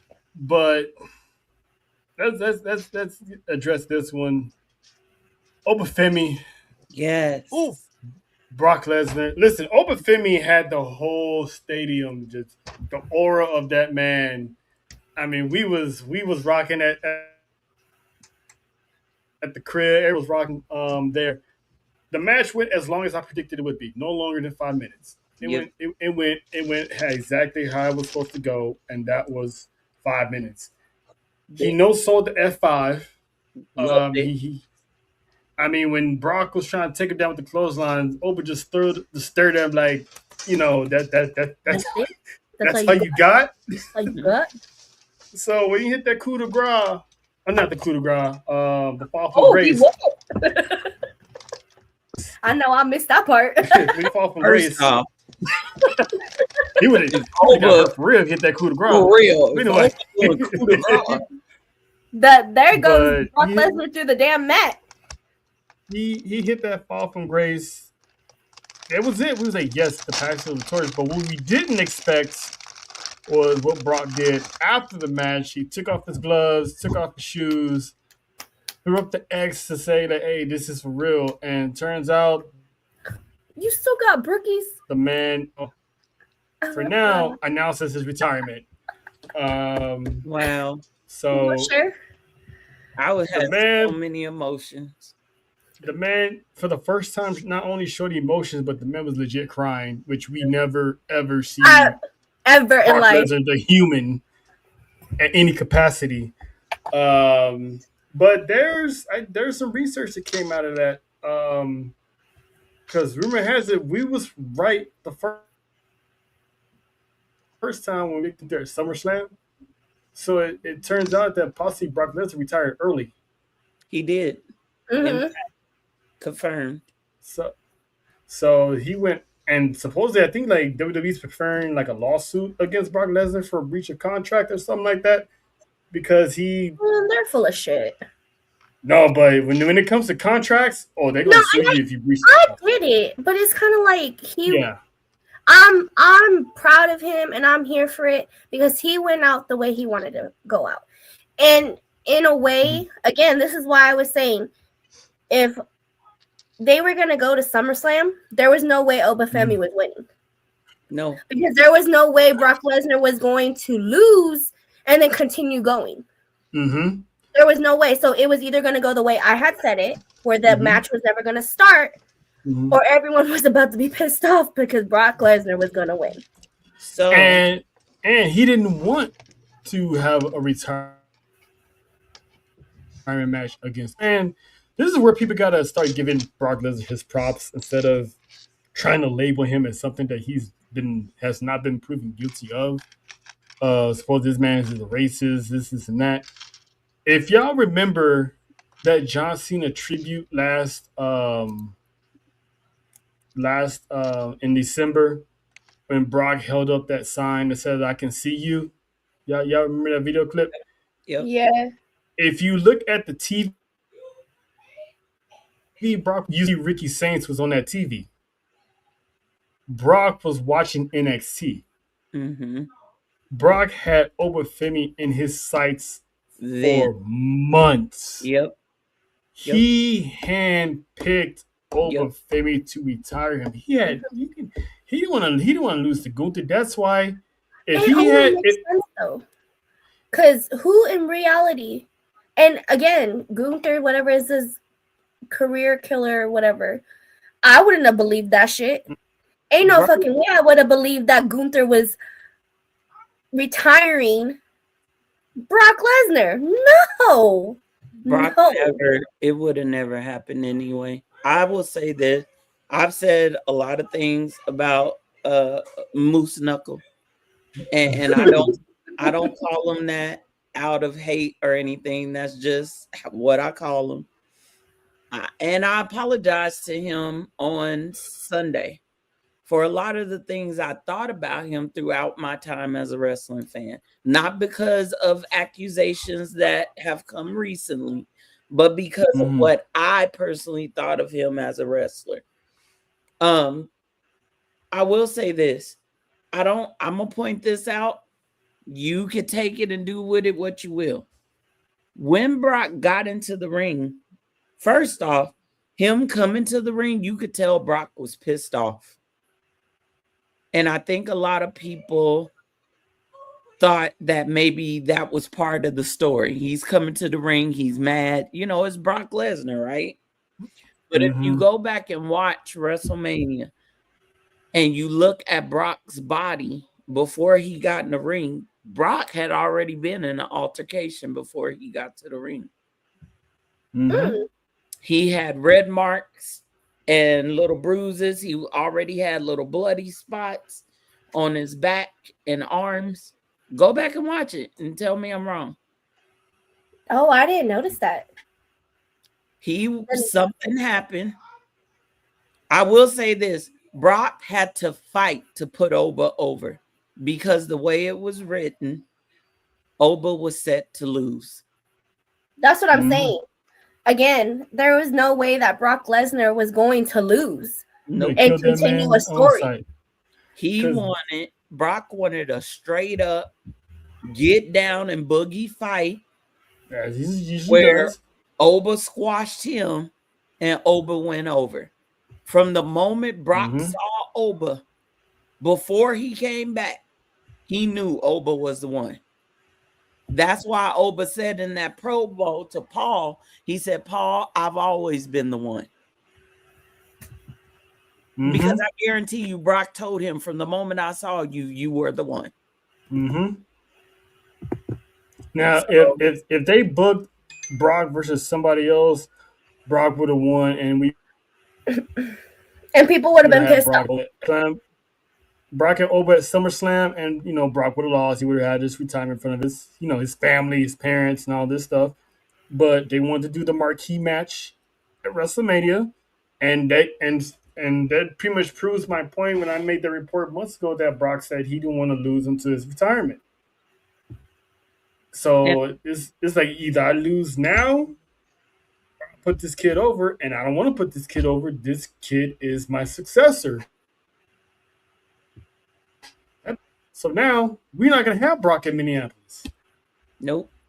And I guarantee you there's more to it than just Brock wanting to just leave. Mm-hmm. You have to read between the lines and see there was something definitely wrong. Mm-hmm.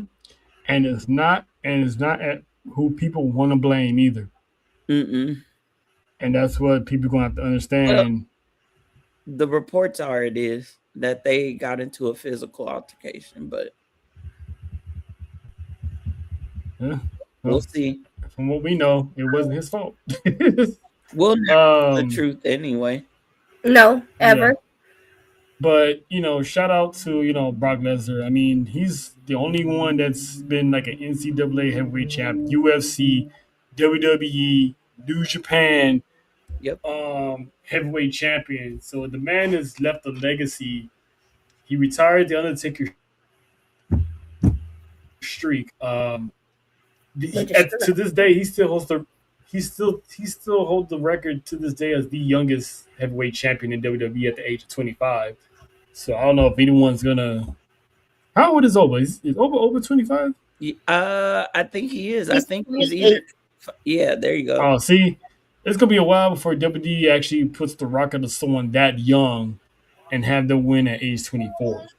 So he's a one of Javon Evans, a kind athlete and one of the greatest combat sports athletes. Maybe, but at heavyweight, that man will have to bulk up a lot, and that's gonna kill his speed a little bit. I'm just saying he's the youngest one right now. Oh yeah, I think like what, 21? Baby. Mm-hmm. He a baby. Well, it don't matter to some people. Baby. Some people love Javon Evans. What? I said some people love Javon Evans. It's the truth. That man's of age. What she said.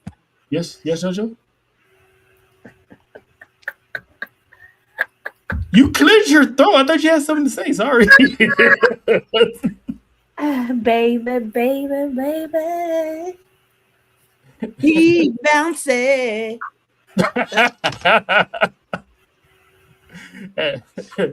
It was so much bounce that Nick almost left the chat. But anyway,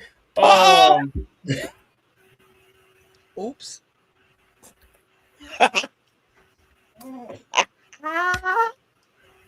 I mean, it kind of was though. Yeah, listen, I had a front row seat. I love sports for you. Ain't nothing like it. Ain't nothing like it. Never will be. Never will be. See, I like this. This was developed over the weekend. Instead of JoJo doing this too, she has her own.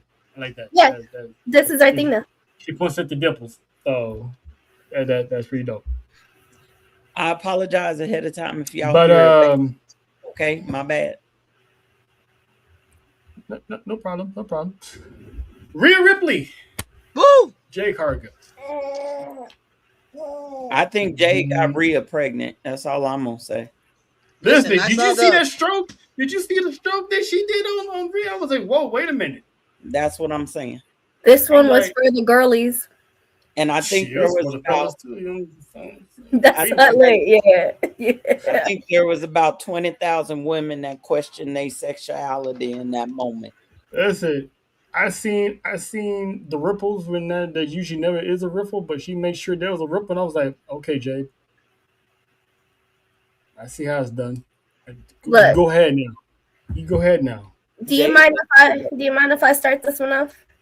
And then I'll let. I'm afraid, but go ahead. No, it's nothing bad. It's nothing bad.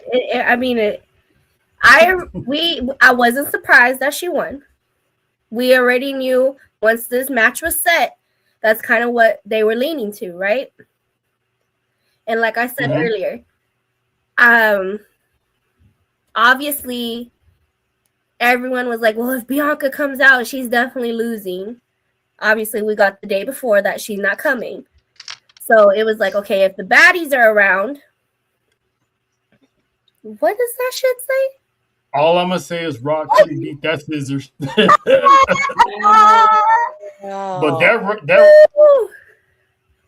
Drill. Rock almost. What we doing here, Drill? Anyway, distraction, squirrel. Rock. Sir. Huh? Wow. Oh, you know what? Back.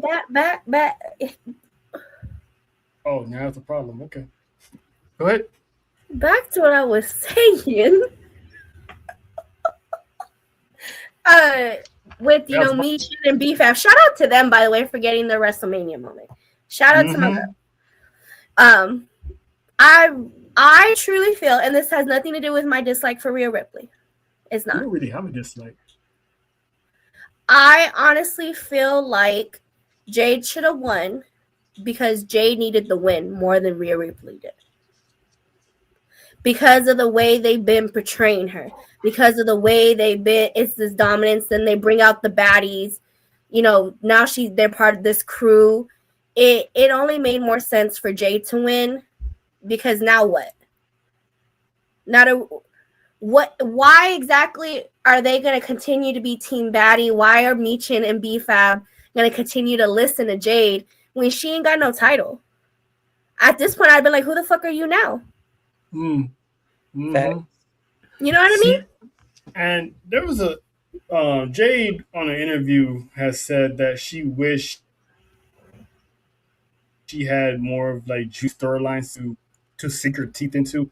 And that had me thinking how WWE as a creative, TKO as creative failed Jade Cargill as champion, because if you're gonna have this baddies join, you could have gave Meechin and BFAB title opportunities in between, have her go through them, and then you have BFAB, she couldn't beat her, so she joined her, and then you have Rhea come over, have Meechin make it seem like Meechin about Rhea, and then at the end you have Meechin jump Rhea and join us. They could have had more. Jay could have had more title defenses in between time before she got to Rhea, and this would be the perfect time to put BFAB over, not have her win, but have BFAB showcase on SmackDown, having good promos and good wrestling matches with Jade. So you get BFAB over, get her mic skills working, get her on the forefront of television, and you have two, mind women going at it on a weekly basis. And because BFAB's been working hard at the dungeon, shout out to Natty, by the way. Shout out to the queen. Show him, JoJo. Yeah, that's us. And she knows us. There you go. There you go. She knows us now. Officially.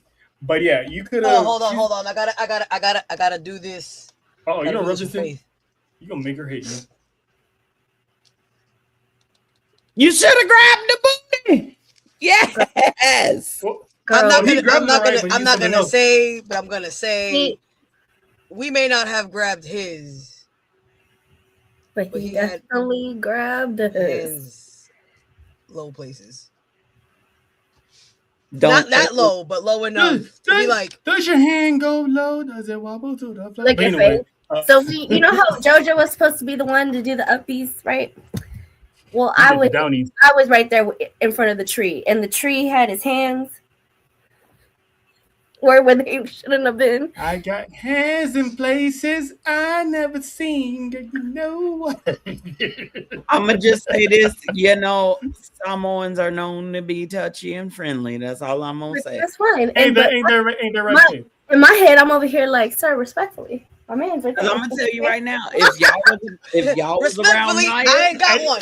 Uppies. And listen, even John would admit it. He would have been like, do what you got to do, sir. He wasn't gonna say nothing.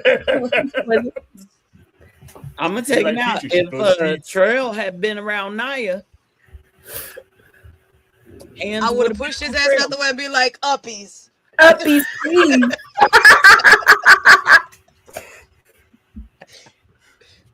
And Trail would have allowed it. He would have been like, yes, uppies, sir.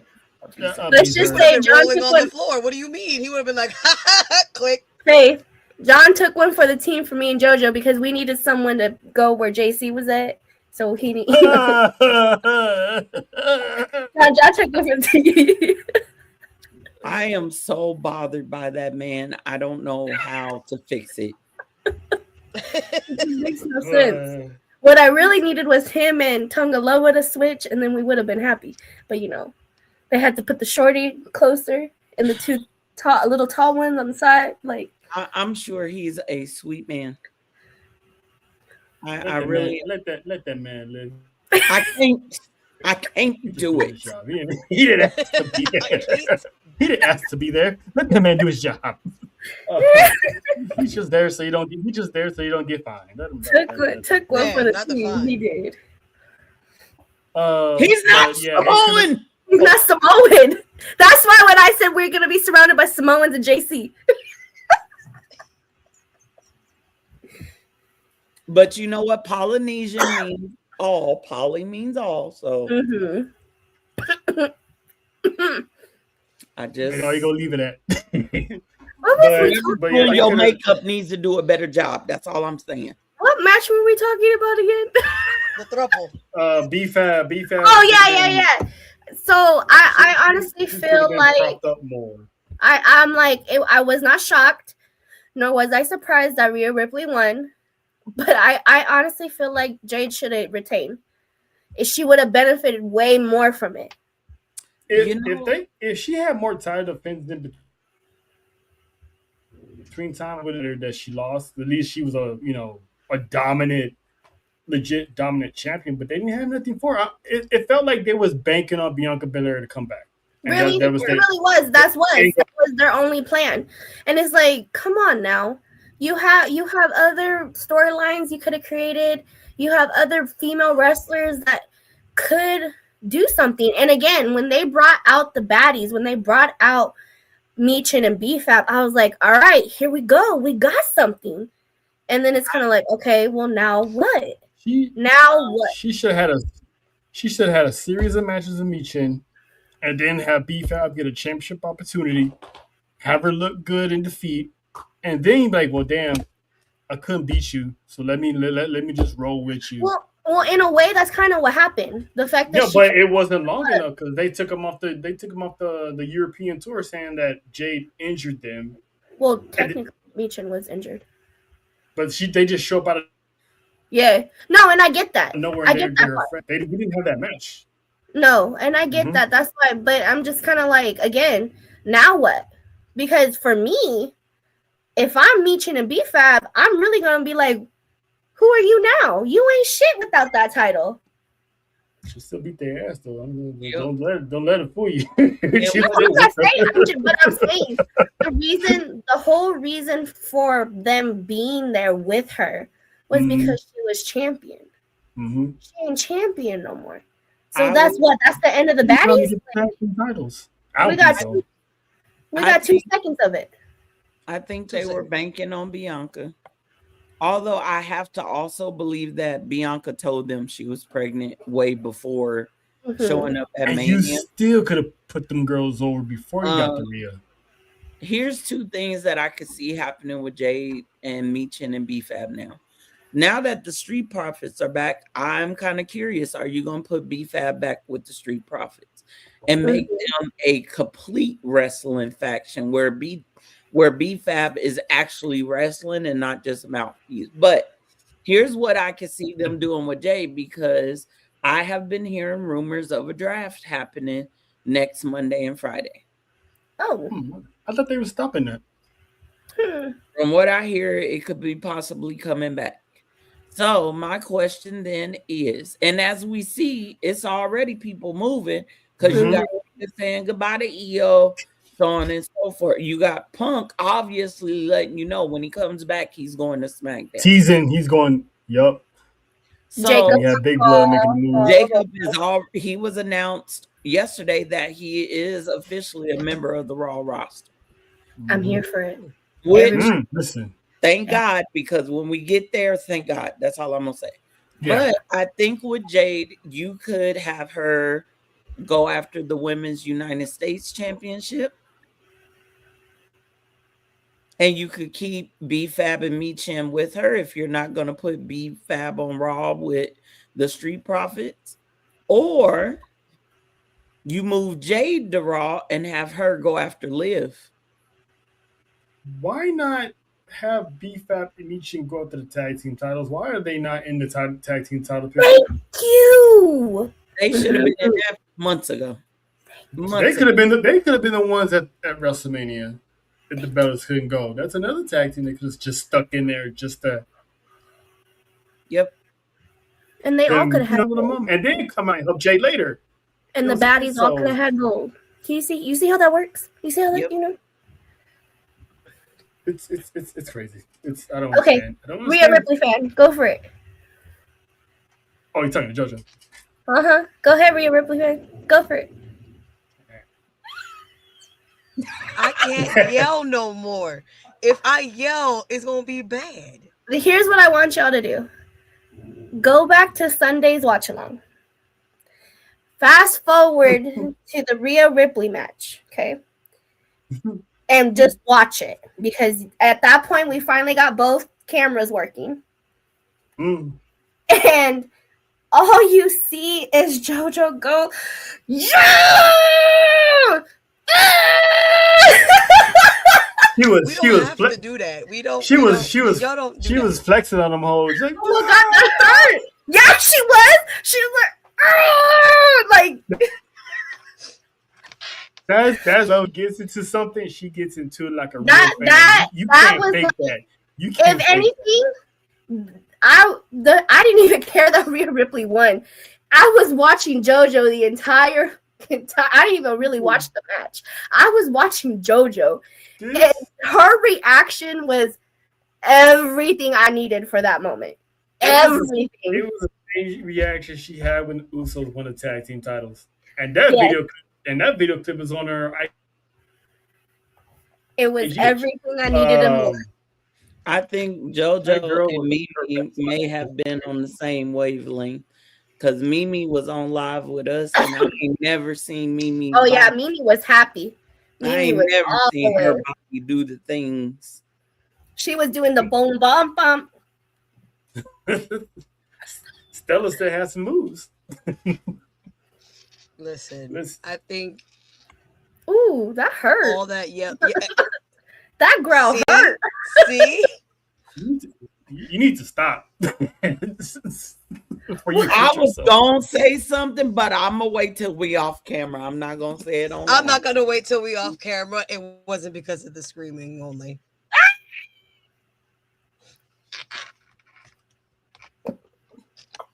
And I'm gonna get away with this just for today because then I'm gonna get cussed out later. Listen, and it's not even gonna come from me. I said next time we do an Airbnb because fuck all that. You act like it's gonna be even better. Oh yeah, it will be. For me, it is. I'll be away from the center equator. I'll be somewhere else. Sound carries, sir. No. Actually, it wouldn't. No, to be honest, no. I heard enough to know that it wouldn't carry. The cup there.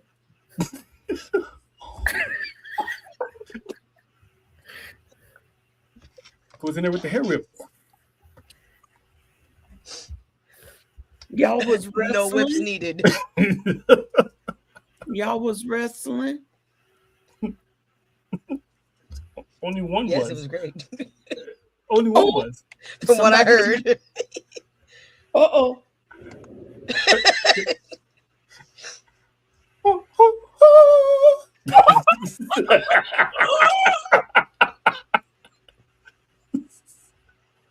All right, maybe I won't get cussed out. Shit.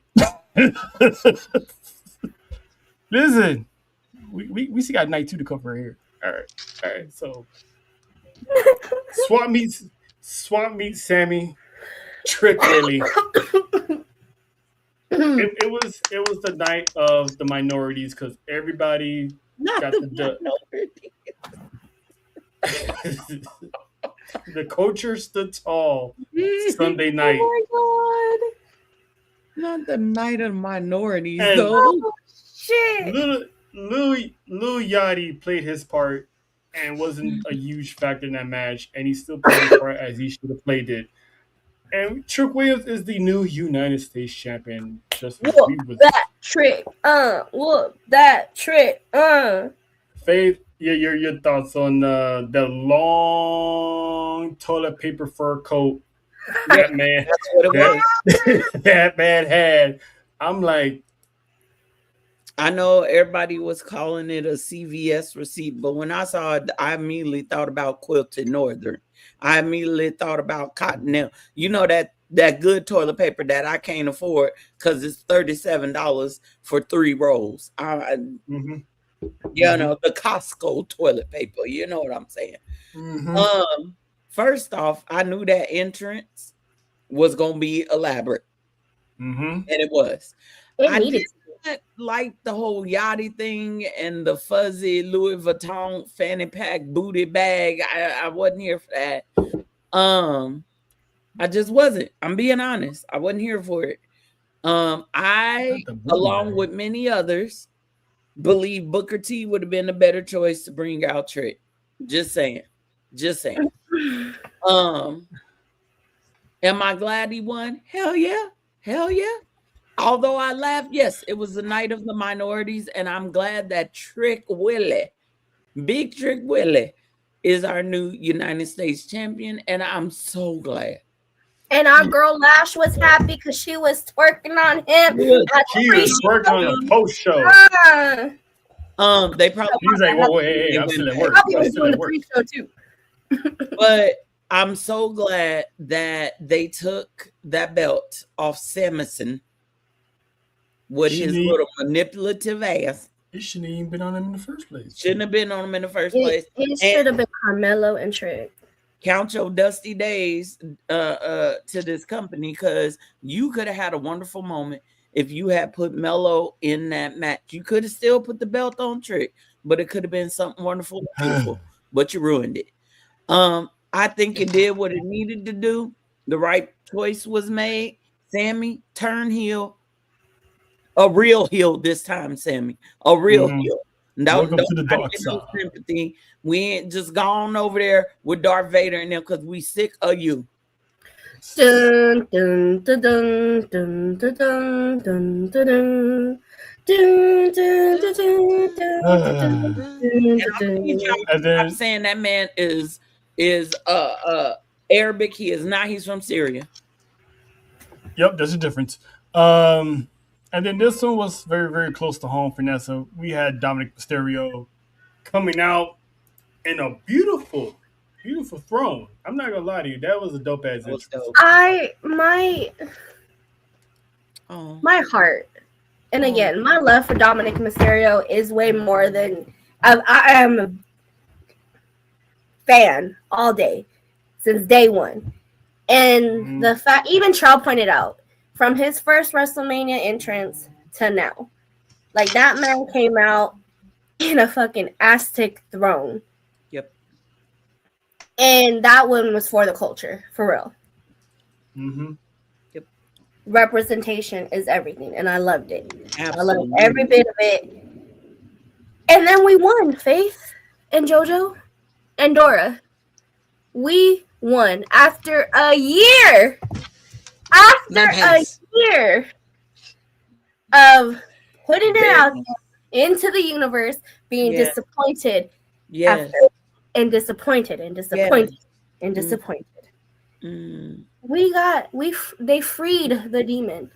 JoJo got to experience the demon for the first time. I did grab my anointing oil because that Titantron was tripping me out. Just saying. They freed the demon.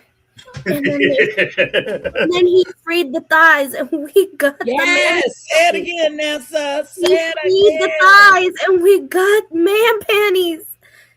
Oh, I was fangirling it so was hard. a glorious moment. And It was Nessa knew at what cost it was going to be to get hashtag man panties. they She- sacrificed my man, and I was literally I was in the kitchen. I'm in the kitchen for this damn match, and all I wanted to do was run out the door and go save my man. I was on some Captain Save a Ho type of shit. I was like, my legs. She was like, I'm only 15 minutes away. Call the Uber. Yeah, I was. Call Miriam. I need your help. The way my legs were about to start working, and I was about to Captain Save a Ho, my man. Mm-hmm. Not Captain Save a Ho. He's a holder. He's always been. Hello, you know. I mean, look at my man is a hoe. And then his actual wife, and then Tiffany Stratton wanted to be something, and then you guys. But I loved the storytelling in this without saying a word. Mm-hmm. Do I feel like they could have? We've seen the difference in Dominic from WWE to AAA. In AAA, he has more. He's not as scared. You know what I mean? Like, again, like I said, and I did go back and watch it. That man stood up to Omos. This was not during the match. This was while they were. He wasn't quivering. He wasn't in the corner like, oh shit, like he was while Finn was coming out and in the ring. And I feel like them booking him like that, I hope they start booking him more AAA Dom. You know what I mean? But the sacrifice needed to happen in order for us to get our man panties. And the Demon finally got a win. A win. A good win, too. You got to win. And I like how they subtly changed the match to a street fight, because on paper, they gave Dominic a chance. Yeah. Because normally, I was expecting a squash match. So they gave him a chance with the street fight. He had the kendo sticks and all that stuff, tables and all that. So Dominic put up a good fight. He did. Yes, he did. That coup de grace. Woo. Took the crowd through the table, took Dominic to hell. And shout out to Dora, because she messaged me, she sent me shit on Twitter. She's like, we won. It happened. We did it. And shout out to her, because that, again, it finally happened. Shout out to that episode of Sports for You. A year of hashtagging and pushing we got it. We won. And shout out to him for that dope piece on his back. Oh, yes, I saw that, him eating Dominic. Yep. Yum, yum. Don't do it, Trill. Don't do it. I wouldn't mind either. No. Uh-oh. See?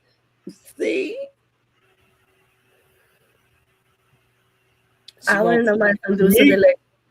She wants some of that meat. I'm still trying to figure out what that mouth do. Oh.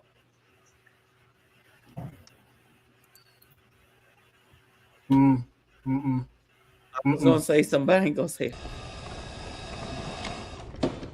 Nope. How about no? I was like, wait, he's here. Like, oh, my bad. That would have been a good sneak in if you didn't know some pop. Oops. Let me go pop this popcorn real quick. But Finn Balor, the Demon, got the win. So happy for Finn. That was a good.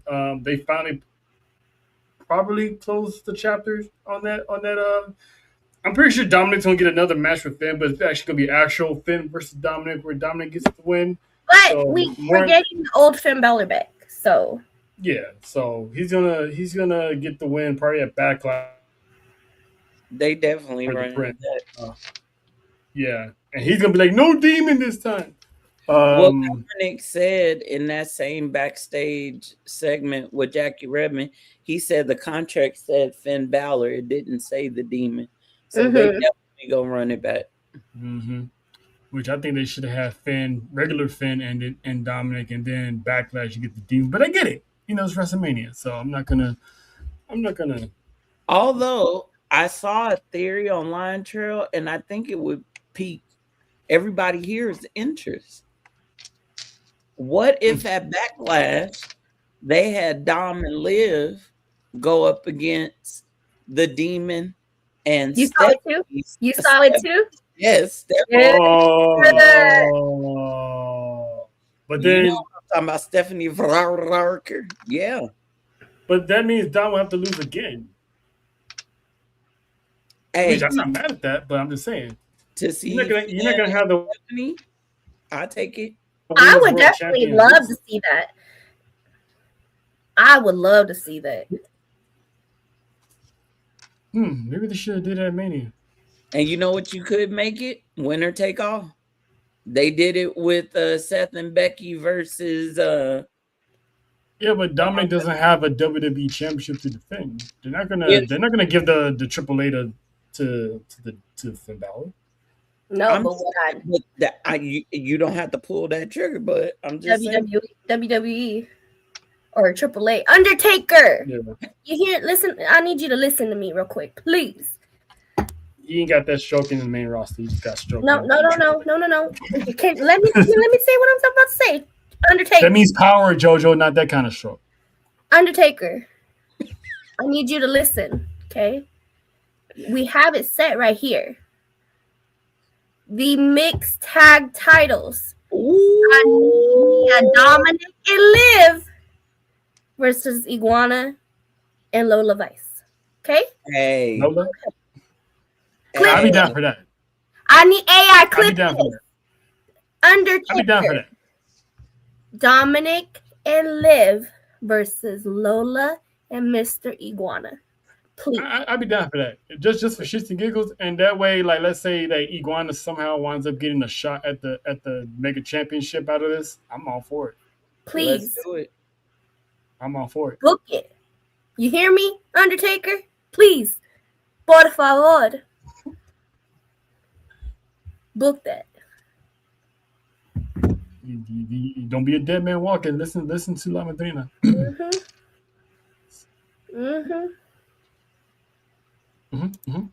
Get it. And then there was a ladder match. Javon Evans was bouncy. Oh, so good. He was everywhere. So good. I thought for a second JD McDonough lost half his head when he got the Mexican Destroyer. He fine. Half his head. He's there on Monday. I thought Rusev. Can someone check on Rusev for me? Because when Ray bounced on him, his head went through the damn ladder. Hello. That's what he did. He landed right on him like that. Can I be honest about something? Go ahead. I forgot Rusev existed until this match came around. Yeah, because last time we saw him, he got squashed by Oba. Yep. Yeah, that was funny. They just put him in there because he was a strong boy. But Penta retains, so it's good to know they're giving Penta a decent I think they made the right choice for it though. Mm-hmm. Yeah, because being Nuts was like it's either Javon or it's Penta. Yep. And again, I don't think that it's not that he's too young. It's not his. I just don't think that it's his moment yet. Not yet. It's not his moment yet. He was there for the highlights. I feel like he's completely ready. He's completely ready for a title, but I don't think it's his moment yet. Yeah. Right. And now, Nessa, JoJo, Faith. It was the one we came to see. The one we was looking. This is like the second best match we was looking forward to. CM Punk, Roman Reigns. Now WWE didn't listen to me. Hey, shout out to whoever took that damn zebra poster. Shout out to them. Shout out to them because they understood the assignment. The WWE didn't heed my request and have the family give CM Punk the Death Row Raw, which is okay. I get it. I understand. It They is what should it have is. did that in Sacramento. Listen, Roman Reigns is one of the ones will always have the best entrances because his sounds so classical with the pianos, the drums, paying homage to his family. But that wasn't the part deals because I seen that type of entrance all the time. When they hit the that OG man talked theme, shit the whole match. And I loved it.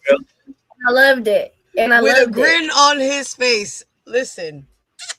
He was talking that shit and backing that shit up all at once. Listen, when loved every moment of it. I've seen his piano entrances. I've seen his piano entrances all the time, but when that OG theme hit, yes, yes, that opening theme hit, I was like, it's up. I was like, I looked like Nessa had the pit, the feeling, whatever she had. I was like, I looked at him like that shit was bubble guts because that man was not losing to that theme. Nope. This man said, "I'm gonna pull out all the ancestors to whoop that ass." It wasn't even that because my gut feeling almost happened twice. It did. It did. My gut feeling almost happened twice, and I really did feel like Punk was about to retain. Like it could have really went that way. Oh yeah. That I don't know about you, Faith, because I tried to on my phone not on my phone. I tried to go back and look at you guys' reactions, but I couldn't get to it. But I had chills when that OG because we didn't think we would ever hear that theme song again. And it felt like it was a signal for something. Like he had to go there.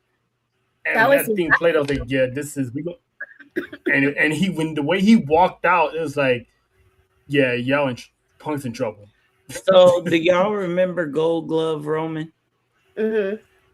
He brought back some type of different version of a golden glove. I was like, yeah, this is up.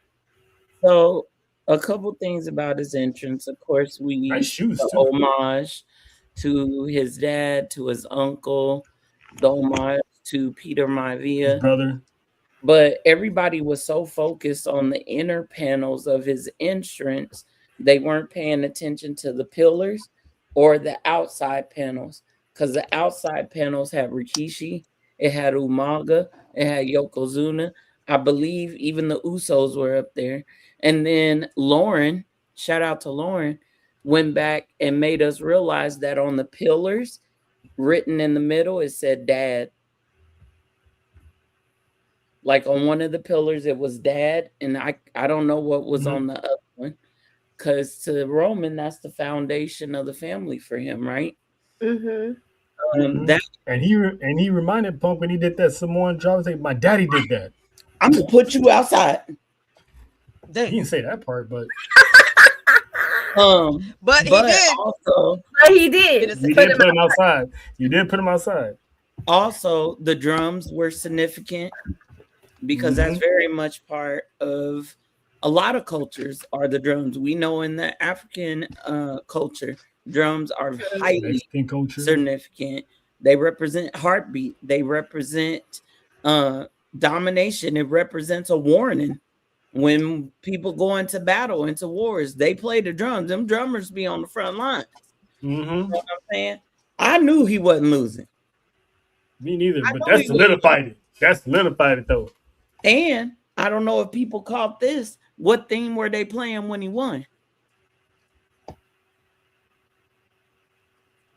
I didn't. I wasn't paying attention.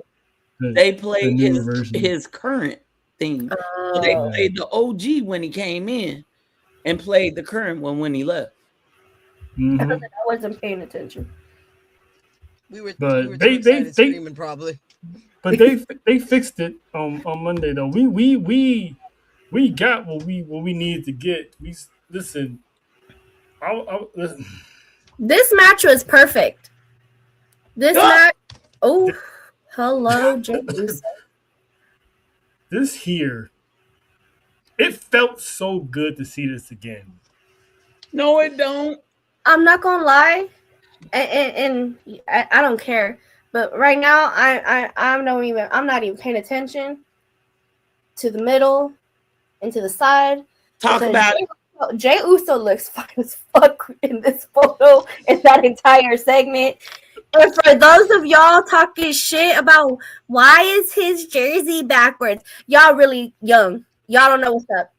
Cause have y'all Backward heard jerseys is where it was at some point. Has nobody heard a jump? Like, come on now. First off, Roman, I can see some of your body. Can you go back to that first picture real quick? I know. Yeah, Roman, I will put both of y'all outside and put a for sale sign on your ass. Damn, what the Titans do to you? Let them go. I'm gonna need Anyway, Roman, I can see feel like this needs to be our background, JoJo. If you need the photo, JoJo, I got you. I need wait. And zoom. Are we talking about this moment now, Mantra? Huh? We can get to this moment. Yeah, because Roman he hopped out the Escalade, which was dope, by the way. He had the presidential entrance, walked through the halls, listened to the fans serenade him and all that. But then when he walked past the Usos at Gorilla, I was like, oh shit, here we go. I screamed. Dapped him up, and then when he was leaving, he stopped. He was like, hey, when he gave that signal, I was like, Bloodline is back. And I was like, they're not the same Bloodline, because Roman was like, he basically, again, and he never gonna get apology out of Roman Reigns, but if you listen to how he talks to them, it's in the form of an apology in a way. Yep. He was like, I miss doing business with you guys. I miss, being with you guys. I miss the respect, the admiration, the love. And he was like, I'm not asking you to serve me. I'm asking you to stand with me as my blood. And I was like, there's a difference between standing with somebody and serving somebody. Yep. So he asked him, hey, stand with me and defend this family, to defend our bloodline. People gonna still talk about our family. And seeing Jimmy and Jay see that and agree to it, I was that brought a tear. I was happy. And I thought we were gonna get the bloodline salute.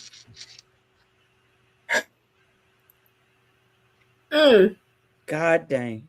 Damn. Too much fine in one ring. Goodness. I was like, Trell, all we're missing is Solo. Ooh. Right.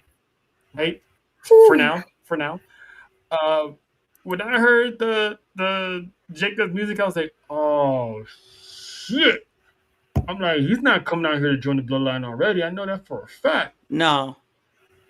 And then he was like, nah, I need that championship. And I'm like, oh boy, they gonna do this now? I'm here for it. I am, but at the same time, I felt like, I don't know about if you feel the same way, Faye, but did they in a corner a little bit by having Jacob out the Roman this quick? So I don't want to spoil nothing for nobody, so I got to choose what I say carefully.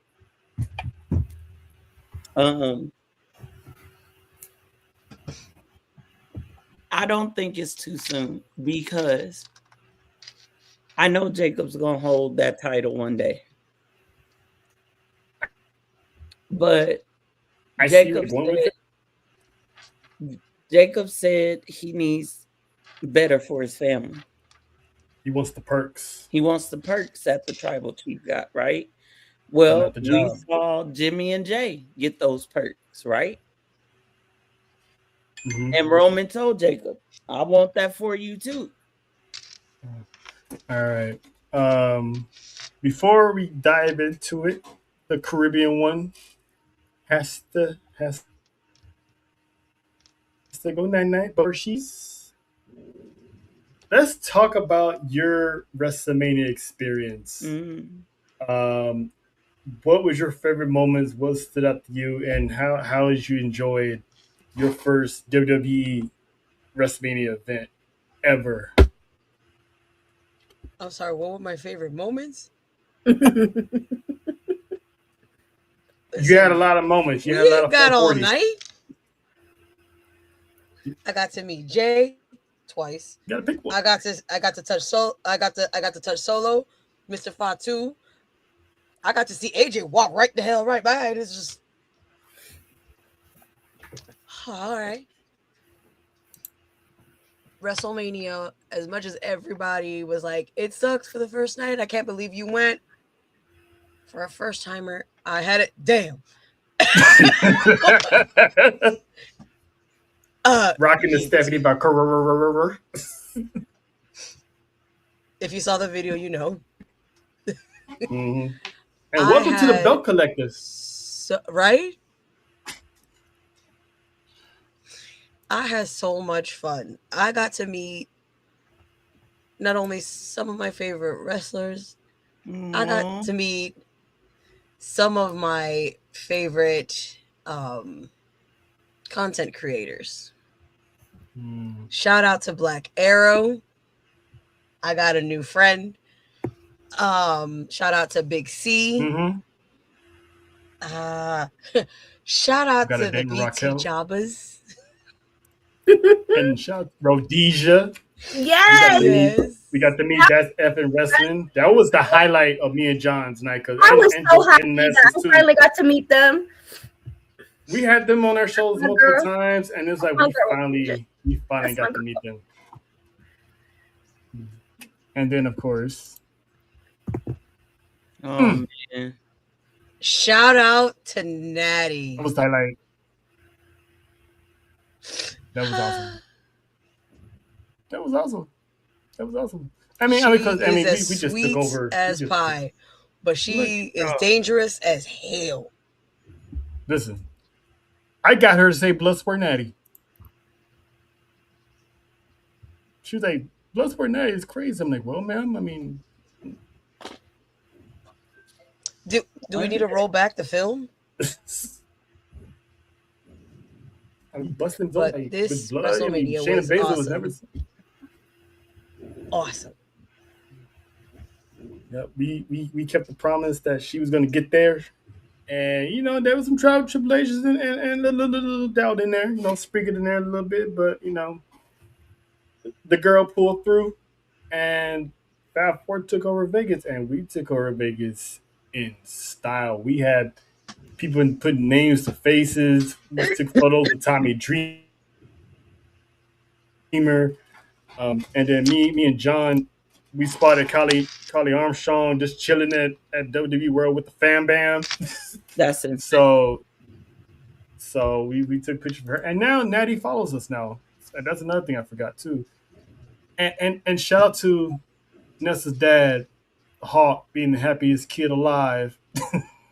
With an autograph card from Natty. So and she reposted my dad on her stories. He was so happy. That part, it was just like I had said in my post earlier, we all had our reasons for meeting Natty that was special to us. And that part was for me, was my dad. Yep. But you know, I'm glad you had fun, JoJo. Before you go, I just want to say from all of us, thank you for trusting us to want to hang out with us and do this, because I know you didn't know us, but you didn't know us yet. So,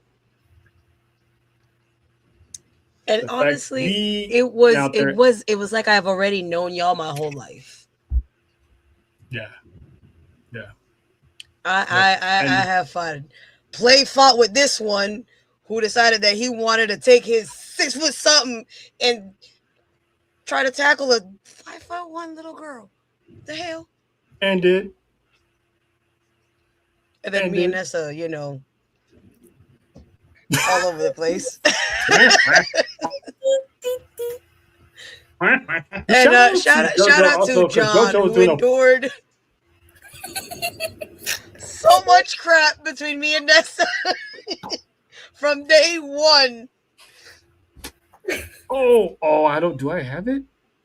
Oh, I don't have the Tone Loc photo on here.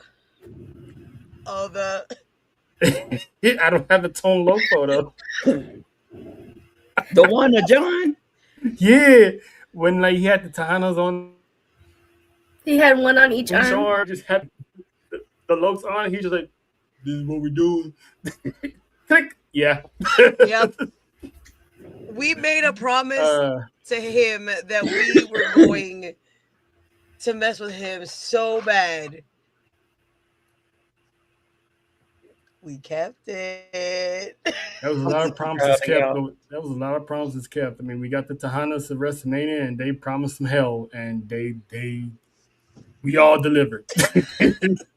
I'm so proud of y'all. Look, and I told JoJo, I was like, now imagine how it's just us two. Now imagine if we would have faith with us. Chaos Collection would have been in that bitch.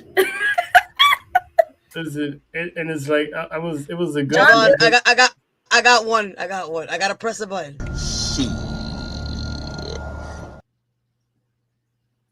John's head would have exploded. Listen, this is crazy because I think like a week or two beforehand, I remember telling JoJo we're gonna walk out of this trip with something, and we did. I mean, recognition, gratitude, and so much fun. So it was. That's not the first time. It won't be the last time we're gonna have a group meet up like that because these events is all over. Let them land in Miami. Listen. I mean, they're close enough. It's like a few weeks from now. We just recovering. It's gonna take us a while to recover from. No, I meant in October. Definitely not the one that's coming up because the way we talking about needs to still recover. Oh, talking about that Chris Brown thing. That's in June. What's in October? Bound for Glory. Oh shit! Teenagers in Florida. Might have to make a trip trail. That sir is in the works. If this around my birthday, that'd be dope.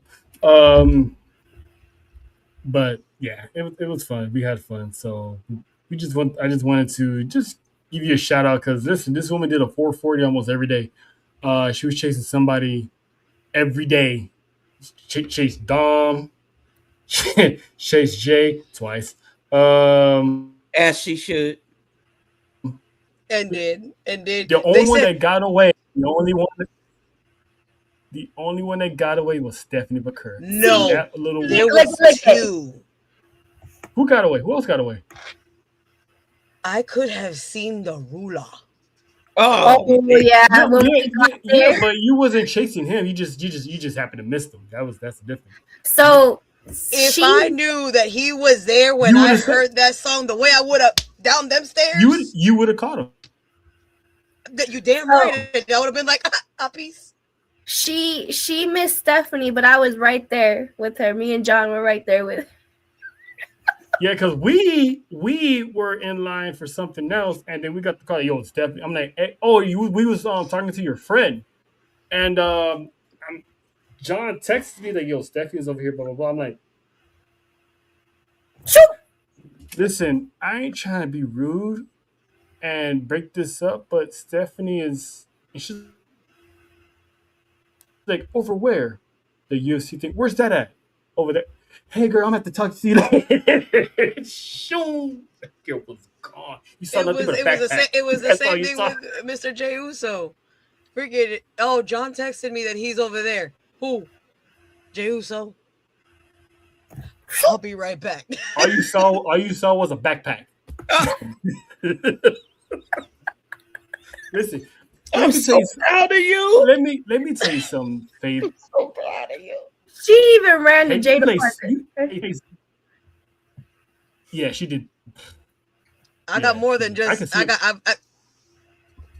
got the other photo that I kept in my phone. I'm gonna need that ass shot, by the way. And the way that I ran as soon as I heard, oh, Jacob Fatu's over there. Oh man! And now you heard was Fatu. Listen, Faith, you play Super Mario Brothers, right? Yep. Okay.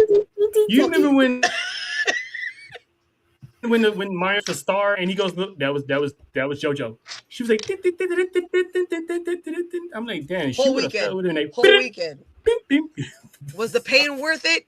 Yep. Yes. Absolutely. Yep. I know it was. Y'all know what? Next WrestleMania, not 43, because I ain't going to side. First of all, we run hot for that. Yeah. Hell no. I don't look good in all black like that, and I don't like to be hot and sticky unless. Never mind. Anyway, you know, you're a rock star. Get your game on. Go play. Yeah. But right. I can't wait to kick it with y'all in the event one day. Listen, because I know we already told you if they come to LA, you and Lil Uzi gotta make that trip. Oh no! If that happens, me and Lil Uzi definitely going. Or Dallas. If they come back to Dallas, ain't nobody gotta worry about room and board or car. I got family in Dallas, so I can make that one too. I got cousins down there. And I'll travel 3 hours. I got people over there. If not, Nessa, scoot over. We already took a nap together prior to our flights, so. Oh yeah. No, y'all actually might have to use Anthony's room because I think Anthony's bed is bigger than Nessa's. But anyway,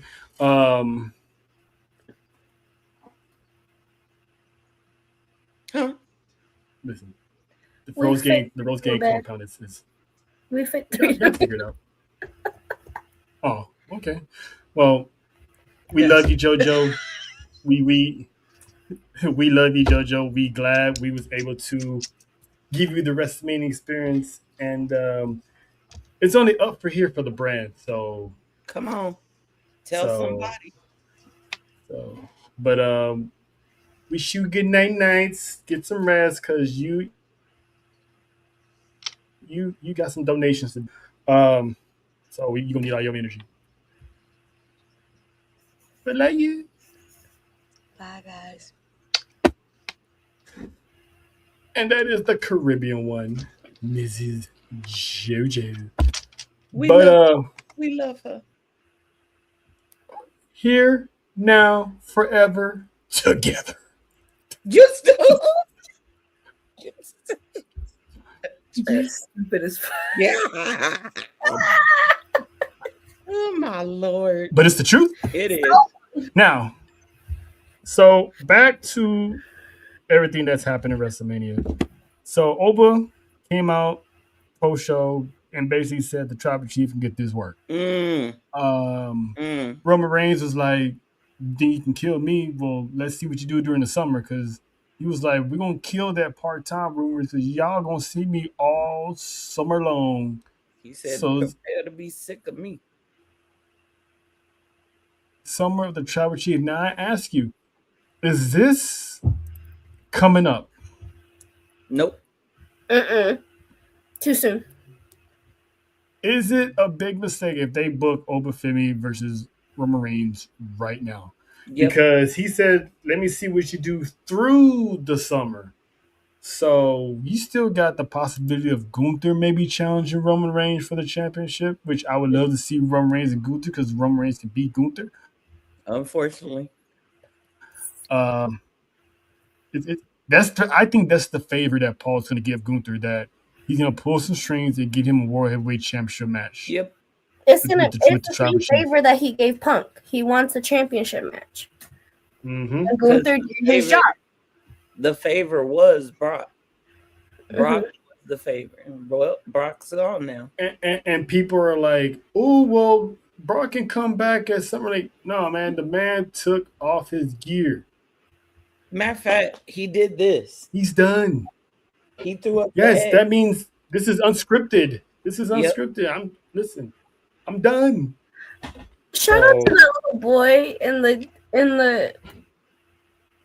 my heart. This is why I'm like, I get that people have their favorites. I get that y'all hate certain people, but there are fans out there that love their, you're a fan of certain wrestlers. And that little boy, the way he was hugging his Brock Lesnar toy and crying, and I'm like, this is why you can't ruin shit for people. Yep. Especially for the little ones. Yep. They love who they love, and you're not going to sit there and tell them otherwise. And for the ones that try to ruin it for them, shame on you. Shame on you. I mean, and again, he's never been charged with anything except being a freak, but that's about it. I mean, what other man in the world would be like, oh, show me a picture of her? Yeah, most definitely. That's in almost every guy group chat. But anyway, and that's all he's guilty of. That's it. The woman never said she got touched by Brock. Vince has said he's never done anything. It's like, this is all they got, and they're like hating on him for nothing. But at the end of the day, the man's a Hall of Famer. I mean, he's been there, done that. 2 decades of dominance, UFC, WWE. He's a once in a lifetime athlete. For him to put Obafemi over, automatically tell you the man doesn't have a racist bone in his body. Because he could have picked anybody. He could have picked Gunther. He could have let the company pick for him. Look, but he handpicked Obafemi. He could have picked Braun Breaker. Yeah, which I thought would have been one. But first off, shout out to Kofi for saying we're we've been avenged. We've been avenged. But I will say this about the whole Brock thing. Number one, never drag, especially a man, because you don't know what it does to a man to have his name dragged and he did nothing. There's plenty of the men that some of you women who was calling Brock a rapist or whatever word, sexual predator. Thank you. That the dude y'all with didn't ask 16 people on IG to send a photo. Let's just real talk. You sitting over here bashing this man while your dude over here messaging this Instagram model for a picture. Stop dragging people through the mud. You don't know what it does, especially to a man. Number one. And you know you wouldn't have did it to his face either. You showed the hell. Number two, we cannot deny what Brock has meant to WWE, WWF, because he was there then. We cannot deny, as much as we felt like he held that title hostage for all the way up until what Seth won it in 2018 from him. Brock's whole purpose was not to be there every week. It was to take that title and say, can't none of you mofos take it from me. So I'm going to go and put it on my mantle. And when one of y'all want to step up, here I am. Brock was the moment. He was the it factor for all those years. And we thank him for it, because we would have had some great matches without Brock. And he put his life on the line too. Look at that time he almost gave himself a damn concussion doing a dang move he know he had no business doing. And then let's not forget the diverticulitis that he currently has. Look, I have diverticulitis. Man should be dead. And I'm telling you right now, when you flare, there's only 2 places to go: to sleep or the hospital. Both. And sometimes both. You sleep at the hospital. Painful. Y'all don't understand the anguish that you in. But I am proud of Brock. Thank you, Brock. Thank you, Brock. Thank you for your contributions to this industry. Thank you for the time you put in. And thank you for your last message being that you chose to put someone over that you deemed fit to be put over. And it was the right choice. And a minority on top of that. And a minority. And I mean, I know he didn't see color. No. But it just so happened to be a minority. And go ahead, Trell. I'm sorry. And I'm like, he's literally the black version of him. I was just about to say. He picked himself. It's like Remember the Titans. He's like, that's my brother. Can't you see the resemblance? You know what I'm saying? Now, as far as Darula, picking the tribal chief. There's semblance there too. Tell me I'm lying. Nope. They look like each other. If you really and truly think about it, He's a like tribal chief of Nigeria. I'm saying Roman Reigns. You can. There's only a few people that I feel like only make sense to go up against Obafemi. Like, truly. Yep. Mm-hmm. Roman Reigns. Yep. Take a Fatu. Yep. I would actually not mind seeing Obafemi versus Gunther, just because I feel like the physicality is similar. Yep. I want to see that's really it at the moment. I want to see Obafemi and Jacob, and I think. But that's what I'm saying. Like Jacob gonna have the test.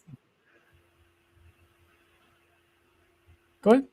No, I'm just saying, like, and right now that's all I can actually physically say that would actually feel right to be in a storyline or in a match with Obafemi, because Obafemi is so powerful. Mm-hmm. And it's the same thing with Jade, Rhea Ripley. Like, yeah, Rhea Ripley does really good with the littles, but it's kind of like, in real life, are you really, is a little really beating your ass? No. Like, same thing with Jade. Is a little really beating you? Same thing with Raquel. Is a little really beating your ass? Like, no. So it's like those parts where we have to, like, okay, this is the story part, but you have to make it also realistic. And realistically, those are the only three that I see going up and can actually match Obafemi right now. You know what? I have to appreciate Roman, because days before on ESPN, he named 5 men that he would love to be in the ring with, and they was all brothers. Trick. He named Oba, Trick, Mello, Javon. Am I missing one? Maybe it was just those 4. Oba, Trick, Mello, Javon. Yeah. But he said they asked him who out of them was the one, and he said Oba. So Oba been looking at Roman. Roman been looking at Oba. Roman and Brock, the two, part of one of the biggest rivalries in WWE, both looking at Obafemi as the future of WWE. And we're gonna find out Oba mentally ready for all that, because that's I think he is. That's a big responsibility. But I know he is, but we're gonna find out for sure. I think Oba's gonna have to go through Goonie, because Goonie want Roman too. I think Oba's gonna have to face Jacob. And I'm there for it. That's why they all on one show. I even think we might see Oba, and y'all might think I'm crazy, but I think we might see Oba with Big Jim. Actually, not enough people give Big Jim credit, so it might be. I don't think it would be a squash match, but no, it and definitely. Let's not forget Braun Breaker. Oh, there you go. Oh, that's the other person I was thinking about, was Braun Breaker. And Bronson. Whenever my Theo comes back. Eventually, Nessa, you do realize Jacob and Bronson Reed are going to be on the same show. I know. I could have seen that man on Monday. Hey, Big Oos. Oh, hello. What's up, John? I also think. Yep, he's coming for the throne. Yep. I also think that before we get to Oba Roman, we got to finish Roman Seth. Please do. Yes, please. I need that door to be shut. I'm tired of WWE just leaving us hanging. Like, can y'all just close the story? To Seth's credit, Seth did get injured. We was on our way to getting that. And I totally get that shit. Again, shit happens. Mania. Completely. Right. Shit happens. But can we let's divert. Well, here's the crazy part. Seth said 2 days before Mania His shoulder was only 80%. And he said, if I win my match, then I'm going for whoever wins between Roman and Punk, because I never lost my title. It was taken from me. Right? See? But he said, if I lose. But unfortunately, he lost that match. He lost that match. Start from the ground up. And Bronson wants, or not Bronson, Braun Breaker also wants that world title. Which I feel like he is kind of overdue for that. We need to get him a Roman. Braun Breaker is definitely overdue for a world title. See, this is another thing that gets me mad. We're on the verge of getting Roman and Braun Breaker, which is why the Usos need to get the tag team titles back. Because now the vision is pretty much good enough complete for them to go one-on-one with the Bloodline. And then once Bronson gets back, maybe by then, Jacob would have lost his match with Roman and then, realize I can still get those perks by being by his side instead of being the Tribal Chief. Because he said it. He doesn't want the Tribal Chief status. He just wants the Tribal Chief money. The Tribal Chief. That man said, I got 7 kids. Yeah. And I'm not done yet. He said, I want twins. So that one wants almost about 10 kids. He's Snow White with the 7 doors right now. He needs to get a bigger house. So once he realizes he can do that with Roman, his wife, cause shit. And once he realizes he can do that with Roman, Bronson Reed gonna be coming right back into the fold, and now you have a full-on Vision versus the Samoans. You have the full-on Vision versus Bloodline, and you have Roman versus Braun Breaker. Can we talk about something that I pray to God does not ever happen? I will lose and burn down a city if I gotta watch Cameron and Dipset versus Roman and the Usos. Listen, I gotta tell you. Wait, what? Okay, you remember when Jay beat up Cameron on the podcast? Yes. So Cameron was barking, trying to figure out if he was gonna make it to the meet and greet. No, because the police stopped Cameron him. Was barking at him. Yeah, Roman barked at him too. So, which does the segue to what we're gonna bring up next. You're gonna start seeing a whole lot more celebrities popping up. Yeah, and it ain't Triple H's fault because Triple H is no longer in control of head of creative. Mark Shapiro publicly said in an interview that TKO is in full control of creative. This is why we're getting Lil Yachty. This is why we're getting Jelly Roll. This is why we got Ice Show Speed. And there's going to be more celebrities coming down the pike. See? So people need to stop. This is what me and John have been saying for months with blaming Triple H. It's been TKO the entire time. And Triple H is just the middleman. Here's my thing with that. I don't mind the celebrities being there. I really don't. It makes it more entertaining. It adds to the story sometimes. But it's too much sometimes, though. Yes. And I'm going to go back to where before they moved to Netflix, if y'all remember Dominic's interview with Logan Paul. Mm-hmm. And how everyone was like, oh, yeah, we're moving to Netflix. They're going to have sex scenes and it's going to be more, pretty much more like the Attitude Era, right? Mm-hmm. And he pretty much was like, shit like that needs to be special. That's how I feel about the celebrity stuff. We don't need it all the time. We don't need it every show, every PLE, every storyline. The whole point of a celebrity joining in or coming into a storyline, it's supposed to be special. I'm gonna say this. I don't see Roman getting in the ring with Cameron and Dipset. I don't either. In any universe, in any parallel universe, ain't no way in hell I see that. If anything, it'd probably be Jay by himself. Yeah. But not Roman. I'll tell you this. I think Cameron's trying to push the narrative. I don't think TKO is interested in him. That was the same thing with the Tom Brady situation. Thank you. I think that Roman said that to make a point that the family, and I cried a little bit, and I didn't. If y'all go back and watch Acknowledge the Dynasty on Monday during that whole, from the moment Roman arrived all the way to the end, we were chaotic. We were out of control. I almost fainted because I was like, oh my God, it's happening. It is actually happening.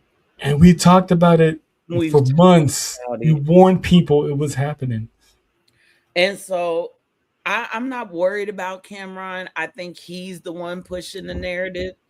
But when Roman did this, and then he did this, I immediately went back to right before Seth turned on the Shield. Because Roman once told them, we're like this now. He said, this is the authority. This is the Shield. And then what happened? I think it was a week or two later, Roman got that chair to his back. That changed him forever. So when he did this and did that again, I was like, oh, Roman, no, bruh. No, bruh. And then I started looking at who's been hanging out with Jacob for the last 3 weeks. Every chance that WWE gets, they show these two people together. They show Jacob and Jay. Oh yeah, they even posted, but the Padre game, it was supposed to be Jay and Jimmy, but it was Jay and Jacob during Mania post where they were hugging, and even in between that, even at some stuff at WWE World, it was Jay and Jacob. And then when Jacob came out, Jay was like, "Hey, be careful." And people are like, "Oh, it's because Jimmy's got to be at home with Naomi." True. That might have been true. But I also think they were playing. Right now, everybody needs to pay attention to everything. And everybody. And people that ain't even there. The mentioning of people who ain't even there. Again, Faith, with the segue of people not being here, because next Friday night, we talked about the bloodline battle between Jacob and Roman. There's another bloodline battle going on in our city next Friday night. Zilla Fatu. I'm so not ready for Lance and Hawaii. Me and John, the PT Jobbers, Jen, Solo, and the rest of the Belt Collective will be in the building for this. And this feud has been months and months in the making. This match has been months in the making. They're going to us down in LA once again. I think he's going to. This is probably going to have some ramifications. Yeah, this is going to have some ramifications for WWE in the near future based off of this match. I think that he's going to put his cousin over. And by he, I mean Zilla. I think he's going to drop that title to Lance. And I think we won't see Zilla for a little bit. Just like we didn't see Jacob for a little bit. Because, Clash is coming up in a couple weeks. I'm going to get one. And how many times have Samoans debuted overseas? Almost every time. I'm going to get what I've finally been asking for. Yes. Paul Heyman keeps telling them, y'all wasting time with Zilla. Yeah, Zilla's been saying, hey, I'm still waiting on that phone call. He telling fans, I'm still waiting on the phone call. Let me ask both of y'all, did y'all see the Cross Zilla match? I watched it on my phone. Okay, so it was amazing. It was really good. There was a moment there where Zilla had us. We thought this boy was having a heart issue, and he woke up and just started killing everybody. But Cross said something to him at the end of that match. Cross said, "You got a big decision in front of you." So Cross already knows what's up. Mm-hmm. He told Zilla, "You got a big decision in front of you." And he said, once you get there, you got another decision in front of you. You either sit at the table with the current bloodline, or you flip that table over and make your own bloodline. And he can make it with Jacob. Everybody thinks Zilla's coming to be with Roman. No. He's going to follow where Jacob goes. And in reality, I had been saying that Zilla is going to end up with Solo because that's where Jacob was. But so Zilla and Jacob are like this. Yep. They like this. And Zilla been calling out Solo for a long time for he has. Stuff. Yes, he has. By the way, Trail, what date is that match? Which one? Oh, May 1st? He said next Friday. May 1st? And what is the date of Backlash? That's a week later, May 9th. And who is possibly, although it's not been made official yet, who could we see in the main event of that? Jacob and Roman. And if Zilla dropped that title, he can be like, surprise, motherfucker, but he ain't gonna cost Roman the title. It might be after the match. No, he wouldn't cost Roman the title, but he, like you said, yes, he could do two things. He could come out during the match and pull the ref out, but then that brings Jimmy and Jay out to neutralize the situation. Or, like you said, he could wait till the match is over. Jacob talk that talk, and then Zilla just show up in Samoa and spike him. Mm-hmm. Because now Roman is doing these matches by himself. Yep. Without Jay and Jimmy's help. And shout out to Jay for doing an interview saying he wants one more run as a right-hand man. Yep. So, in other words, people, don't look for Jay to pull that trigger on Roman Reigns just yet, because he wants that one more time. Because this time is different. This time he's looked by Roman as an equal. He acknowledged his main event Jay. He let the people yeet it. He's everything's different now. The attitude with Roman is different. He's still that ruthlessness, but now he shows the Usos more respect than he ever did. Roman's goal with his family now is to bring them together. But he gonna have to pay for some past discrepancies before that happens. And he's gonna have to prove himself. I can't wait to see when Solo gets mixed into all this. Hopefully it'll be because Solo later. Yeah, because Solo keep popping up everywhere the Usos is or Jacob is lately. Solo's been popping up in MFTs, and it's like, what you doing here? And then MFT, like Thomas looking at him like, why are we here? I'm foolish enough to think that this Friday, because if Raw after Mania is good, they're gonna try to do something with SmackDown. Should be better. And I'm crazy enough to think that Tama and Solo end up in a little tiff again. Oh, based off of last Friday, hell yeah, they're gonna be in a little tiff. Which, by the way, the White should have won that match. But anyway, look, because I was like, sir, if you don't end up at your meet and greet, we're gonna have some problems. Okay, well, I better be okay. Solo thinks that the rest of the MFTs are on his side. Whose blood is it really? Nope. And I've been saying that since the jump. Yes. Like they're looking. Solo's gonna end up. Solo's time is starting to come up. Exactly. It's problems, Bella. It's problems. It's gonna be the Tongans. And Tama posting workout videos. I seen it. That man is thick. I seen it. He didn't put on some more muscle. You not putting on that leading man muscle unless you plan on being the leading man. So knee pads ready, baby. Continue, sir. Because ain't he the older brother? He is. And what's funny is Tala is the baby. As the baby tree. Look, it's always like that. The oldest are the little ones, and the youngest ones are the bigger ones. Solo, get them knee pads Childish. ready, baby. Get your finger ready, honey, and just go on and crawl back over there to Roman. Knee pads, not the knee pads. He's gonna need it. He gonna need it. Because listen, that we like Faye said, that's not the Anawai bloodline. That's a Tongan bloodline. That's Haku's bloodline. And let me tell you something.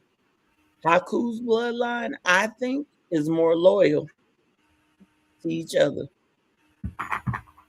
Because if you go back to that Monday Night Raw where Solo and them was there and Tama came out, him and Tala Tonga had a whole conversation without saying anything.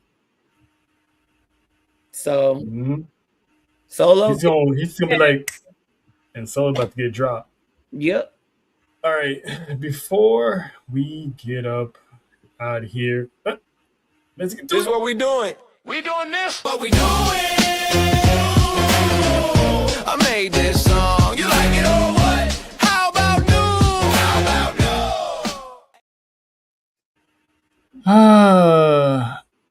WWE fans, come on down.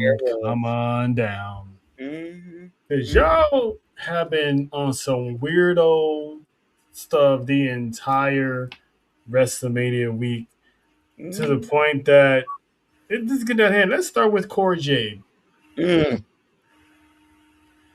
Or AKA, Elena Black. She was recording, she was chasing down a man, she was claiming that, she got sexually assaulted. Turns out the man grabbed her ass. So it's like you can't go to these meet and greets and stay and keep your hands to yourself. You had another one get into a fight with Vito, which is a former SmackDown star from the Full Blooded Italians. He was getting that word from Vito. You had the dude that was filming AJ Lee and Bailey hugging each other. They basically give each other a hug. There's one thing to stand far away and you try and get that snapshot. But when you're this close, come on, getting a video recording and Bailey's like, hey, back up, get away. That forced CM Punk to come over there and smack the phone out of the dude's hand. And that dude looked like a weirdo too. Yep. And then also there's the one, like you mentioned earlier, following Boogie to the restroom. It's like, what are these fans doing? Like, y'all gonna wind up getting hurt and getting hurt bad. And I know some of them, they do that on purpose just to get hurt so they can sue. Yeah, and I'm like, again, I feel bad for these, wrestlers, it's celebrities in general. It is a lose-lose situation for them because they're protecting themselves or their significant others, their family, whoever they're with. They're protecting them. And in the end, them protecting them can also cost them a lawsuit. Or they're going to be in the media known as, they're going to the whole story is going to get spun that's not in their favor. And that's, unfortunately, that's the reality. But that's also the fucked up part. 2025 and 2026 has been the worst of wrestling fans as of late. And then, Randy Orton getting swarmed by people. And it's like, and Oba with his interaction. By the way, guess what I saw? You remember that chick that you remember that chick that went online and complained about Oba Femi not wanting to do the pose? And I know you lying. And she got framed up by the internet. She showed up at WWE World. I'm like, you guys, look, it's Pom Pom bitch. And they're like, what? And Charles like, who are you? What are you talking about? And I'm like, look. Was she in line for Oba? No, she was walking. She was walking to a meet, like if she was gonna go to a meet and greet. And I bet she did go to a meet and greets.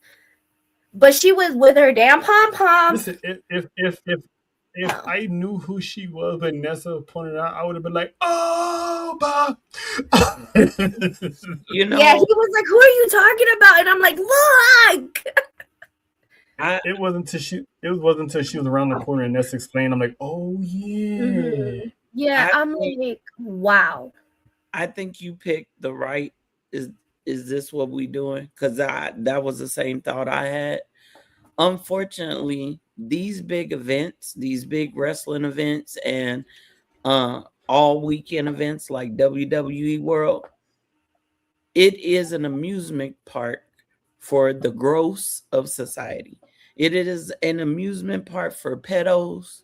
Y'all know who I'm talking about. It's an amusement park for assaulters and for stalkers, because guess what? Ain't nobody checking them. Ain't nobody, there's no boundaries. There's no one. You know what? At this point, just put body cams on all the superstars. I'm telling you, one of these days, the more this stuff happens, they're gonna create a law that's gonna protect these athletes, these wrestlers, these celebrities from these lawsuits if they feel threatened. So one of these days, they're gonna legally be able to whoop your ass, and you can't sue them. There's a difference between like how we were doing it, where we want to see them. They're clocked in, right? They're at the convention center. We're all swarming to see them, and respectfully. You have to be respectful. There's a difference between then and when they're out and about on their own time. That's right. Granted, again, celebrities, this is what they signed up for, but they are still people. They are off the clock. So when you see them at their hotels, when you see them with their family, when you see them out eating, why do you feel the need to bum rush them? Because I know I would not want to be bum rushed like that. I want peace. When I clock out from work, I'm in my car blasting music because I want peace. I don't want to be bum rushed. I'm sitting in the car before I come into the house because I want peace. They want peace. They're surrounded by people all the damn time that they want entitlement. Yeah, because like I said earlier, when we ran to Armstrong, she wasn't doing any meet and greet. She was just chilling with her people. Yeah. And me and John respectfully walked over there. Hey, can we get a photo? And she was nice. She's like, yeah, sure. And it's we took a photo with her. The approach and the tone. And if they tell you no, okay, nice to meet you, and go about your business. At least we can say, we got to talk to him, blah blah blah. And he said no, but hey, we got to see him. You know what I'm saying? Yeah. So, I'm gonna say this too for the people, because I just learned this. There are people who purposely hang out around the major hotels WrestleMania weekend, waiting to see where the wrestlers are, and then they post it online. Those, and everybody flood the block, and everybody, like the MGM situation. Everybody that posts should be held accountable, should be taken into court. Period, point blank, no questions asked. You should not. I'm gonna tell you right now. Run up on Jimmy Uso with his new baby and Naomi and see what happened.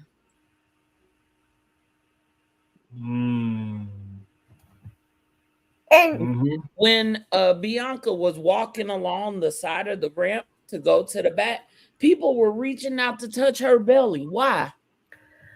First off, regular person, you don't touch. You don't. No. If I'm pregnant and you touch my belly, I'm breaking your hand. No. Okay. Citizens of Gotham, unhand me. You better.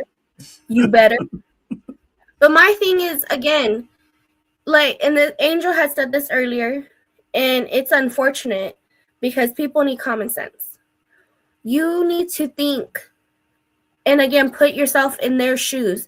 Would you want a phone in your face? Would you want people groping you, grabbing on you, pulling on you, yelling at you? Like, would you want that? Because I know a certain hell that I will not. And they are better than I, because I would have definitely swung. Ask Trout. Trout almost got it last year because I was innocent. Yeah, because someone grabbed my ass. Someone grabbed my ass while we were walking out of Money in the Bank, and I swung back and stopped myself because I saw Trout behind me. Y'all gonna mess with the wrong one, and then you gonna be online. And there's a lot of these stars. A lot of these stars who are young, who they got tempers. You don't see them running up on Jacob like that. You don't see anybody. I wish you would. I wish. There's only certain people they would run up on. Yep. Even Royce Keys, he just got here, and he was harassed for a photo. And dude was like, "You know what? I'm gonna go. He told him, "I'm gonna go. This is my time. I'm off." Yep. Yeah. And that dude's from the Bay, so they could have easily went left. And I want to add on to this because I feel like the theme of this is what we doing is fans and what we saw at WWE World. As an adult, you guys should know better. Okay? I get it. We're relaxing. We're chilling. I was right there with Stephanie Valkyrie for a civil regime. And they were, she was throwing free shirts. Okay, cool, right? Some lady grabbed, caught the shirt, and then here comes this grown-ass man and latches onto that lady's shirt and starts fighting with her for it. Okay? Everyone's compacted in. And this man reaches over. And who's in the middle of them? A child. And his mom. She can't back out. She can't move because she's stuck. And he's pulling and she's pulling. And they're hitting this little boy who's strapped into his stroller. And I got into it because I'm like, dude, stop. There's kids around. You're hitting this child. Everyone's trying to separate them, which is not even helping. It's making it worse. Until dude finally let go and still was swinging like if the lady finally let go and they were like, if you guys stop, we'll give you both shirts. It is not that serious. Not for sure. It's not. It is not that serious. And the store's right over there. You are a grown-ass person and you're endangering a child. Why are you playing tug-of-war with a woman? There are children here. Say it again, Trail. So why are you playing tug-of-war with a woman anyway? No, I'm not saying it wasn't that serious. It wasn't that deep. And he still, and again, even after she let go, he was still like if someone was trying to fight him for it. Like, sir, you won, walk away. Yeah. This is why the human race would never fully evolve into anything because of stuff like this. And that right there, and I'm literally front and center again, trying to help, trying to make sure that this kid is okay because he's crying, scared. And the mom is chaparita, like shorter than me and JoJo. That's why he did it. You know what? Stuck. And I'm just like, first off, it couldn't have been me because I would have threw elbows already. I would have hit somebody. That's my kid. But it's like, it's not serious. It's not that serious. We're all here to have fun. And you made it into a situation that could have turned completely, like someone could have got hurt. Somebody did get hurt, that little boy. Well, yeah. You know what I mean? Like, little boy's mania. We gotta be better as people because I'm telling you, they're gonna make a law. Sooner or later, the law gonna get passed. The workers at Civil Regime, they gave that lady a shirt and they gave that little boy a shirt. So shout out to them for doing the right thing. But it's just like, really? And shout out all to that for a fucking shirt? Seriously, that you probably could even fit. I don't think you even thought about that. Can you even fit the shirt? Probably too fat for that shirt. Or the fight that almost broke out while we were at WrestleMania in the line. Oh well, I mean, listen, that security lady, they had that line all messed up. I mean, they didn't have no guardrails to have the line go smoothly. They just had people stand here, people were merging to other people, and it's like they It was a hot mess. yeah. It was a hot mess. And also, but we got in. Yes, we did. Y'all fans that got arrested for stealing, idiots for stealing the floor seats that you didn't even pay for. That you didn't pay for, number one. And that one, I don't know if he's a streamer or content creator who snuck a drone up in there. What'd you think? What'd you think was gonna happen? You thought, and then what was the two streamers talked all this crap online, said horrible things online, and then you showed up and you paid with your card. Did you think they were not gonna look at the names of the people?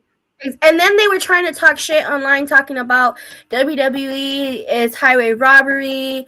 That if that was the case, they shouldn't have. I was like, first off, if that was the case, you're the dumbasses that bought the tickets. And also to the writer, or oh yeah, from the one that used to work with ESPN, who went viral because he said WWE didn't want to give him his credentials and he wasn't allowed at the event, had people yelling at WWE, this is wrong, only to find out the reason why this man was not allowed because he was saying some whole bunch of mess about R-Truth, calling R-Truth the coon and all this stuff, to the point that R-Truth had to go out of his character and say he was a bitch ass nigga. That's why you. And shout out to R-Truth. Shout out to Truth. So, and I was telling John, when R-Truth don't like you, you messed up. The one person I don't feel like I feel bad for that got banned was Ric Flair. I mean, I don't feel sorry when the man don't need to put the liquor down. But no, here's my thing. Did he say something to Kaiser? Probably. But that's why y'all banned him from seeing his daughter wrestle at Mania, is because he said something to Ludwig Kaiser, and then Kaiser went back and told. Y'all really could have just had them in separate areas. I think it's more than that, though. I mean, let's face it, Ric Flair lately, every time you see him, he's like doing those little messages, and it's like, you're supposed to wish a person, good marriage, and they don't get married. Why you? The man stays drunk more of the time he stays sober. It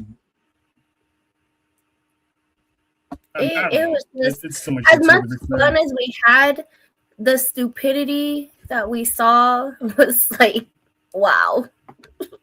Yeah, it's we just gotta be better as people. There's always gonna be someone who's gonna ruin it for everybody else. One bad apple to ruin the bunch. But Faith, we appreciate you for pulling up. Shout out to JoJo, John, Nessa. The Fab Four took over Las Vegas, and we never looked back. We had so much fun. And listen, the Vanessa cheese dip. It hit the spot. She had two flavors. She had two flavors. And they were fire. So we're gonna get up out of here. So much love to everybody. We're gonna be seeing a whole lot more of Faith because Faith is going on her retirement tour. So that's why she's always here, because we're gonna enjoy you while you're here, even though you be back sooner rather than later. This is just another Seth Rollins ploy. She's gonna be out for a minute, and then next thing you know, what's up, who's No, you did. So Seth Rollins. So she's gonna be Mana Rollins in a bit. So I'm gonna pull a Roman. She's going on vacation for a bit. Yeah. And then she's gonna pop up. But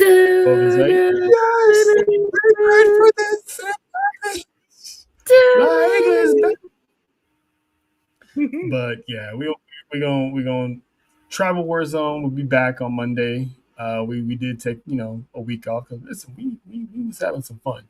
So we love y'all. We're back, and we're gonna be back at it Monday. Tune in, Sports for You on Thursday. Tomorrow. NFL Draft Thursday and Fridays. So the boys will be live for that, and a whole bunch of special guests are gonna be pulling up because it's gonna be draft day. So pull up with your jerseys, your favorite team mug, shirts, hoodies, whatever you got on. It's gonna be on and popping. It's gonna be highly entertaining with our boy Cody, the resident lawyer of Sports U Wrestling. So, but You'll see me and Cody tomorrow. Enjoy the rest of your wrestling week, and we'll be back Monday. And as far as Vegas goes, the Fat Four would like to just say. What up? This your girl, Mrs. JoJo, aka the Caribbean Mommy, coming to you from Las Vegas. Fab Four. Walkout music. You know the vibe. Hey! We the Fab Four. Coming for it all. Arena shaking when we answer that call. Been event tall. Put a name on the wall and we standing in the way and you ready to fall. Hey. Sports for you, wrestling on the screen, that's the platform. Main event, John, turn the crowd to a sandstorm. Every suplex, big pop, get the fans warm. Whole car built on the way that my hands form. West Coast demons, that's where the cold look. Flock to the map just to write a whole rule book. Got them in the chokehold, read them like a notebook. Turn a little side quest into a bow hook. Whoa, we the Fab Four. Coming for it all, arena shaking when we answer that call. Main event talk, put our name on the wall and we standing in the way, they ain't ready to fall. Hey.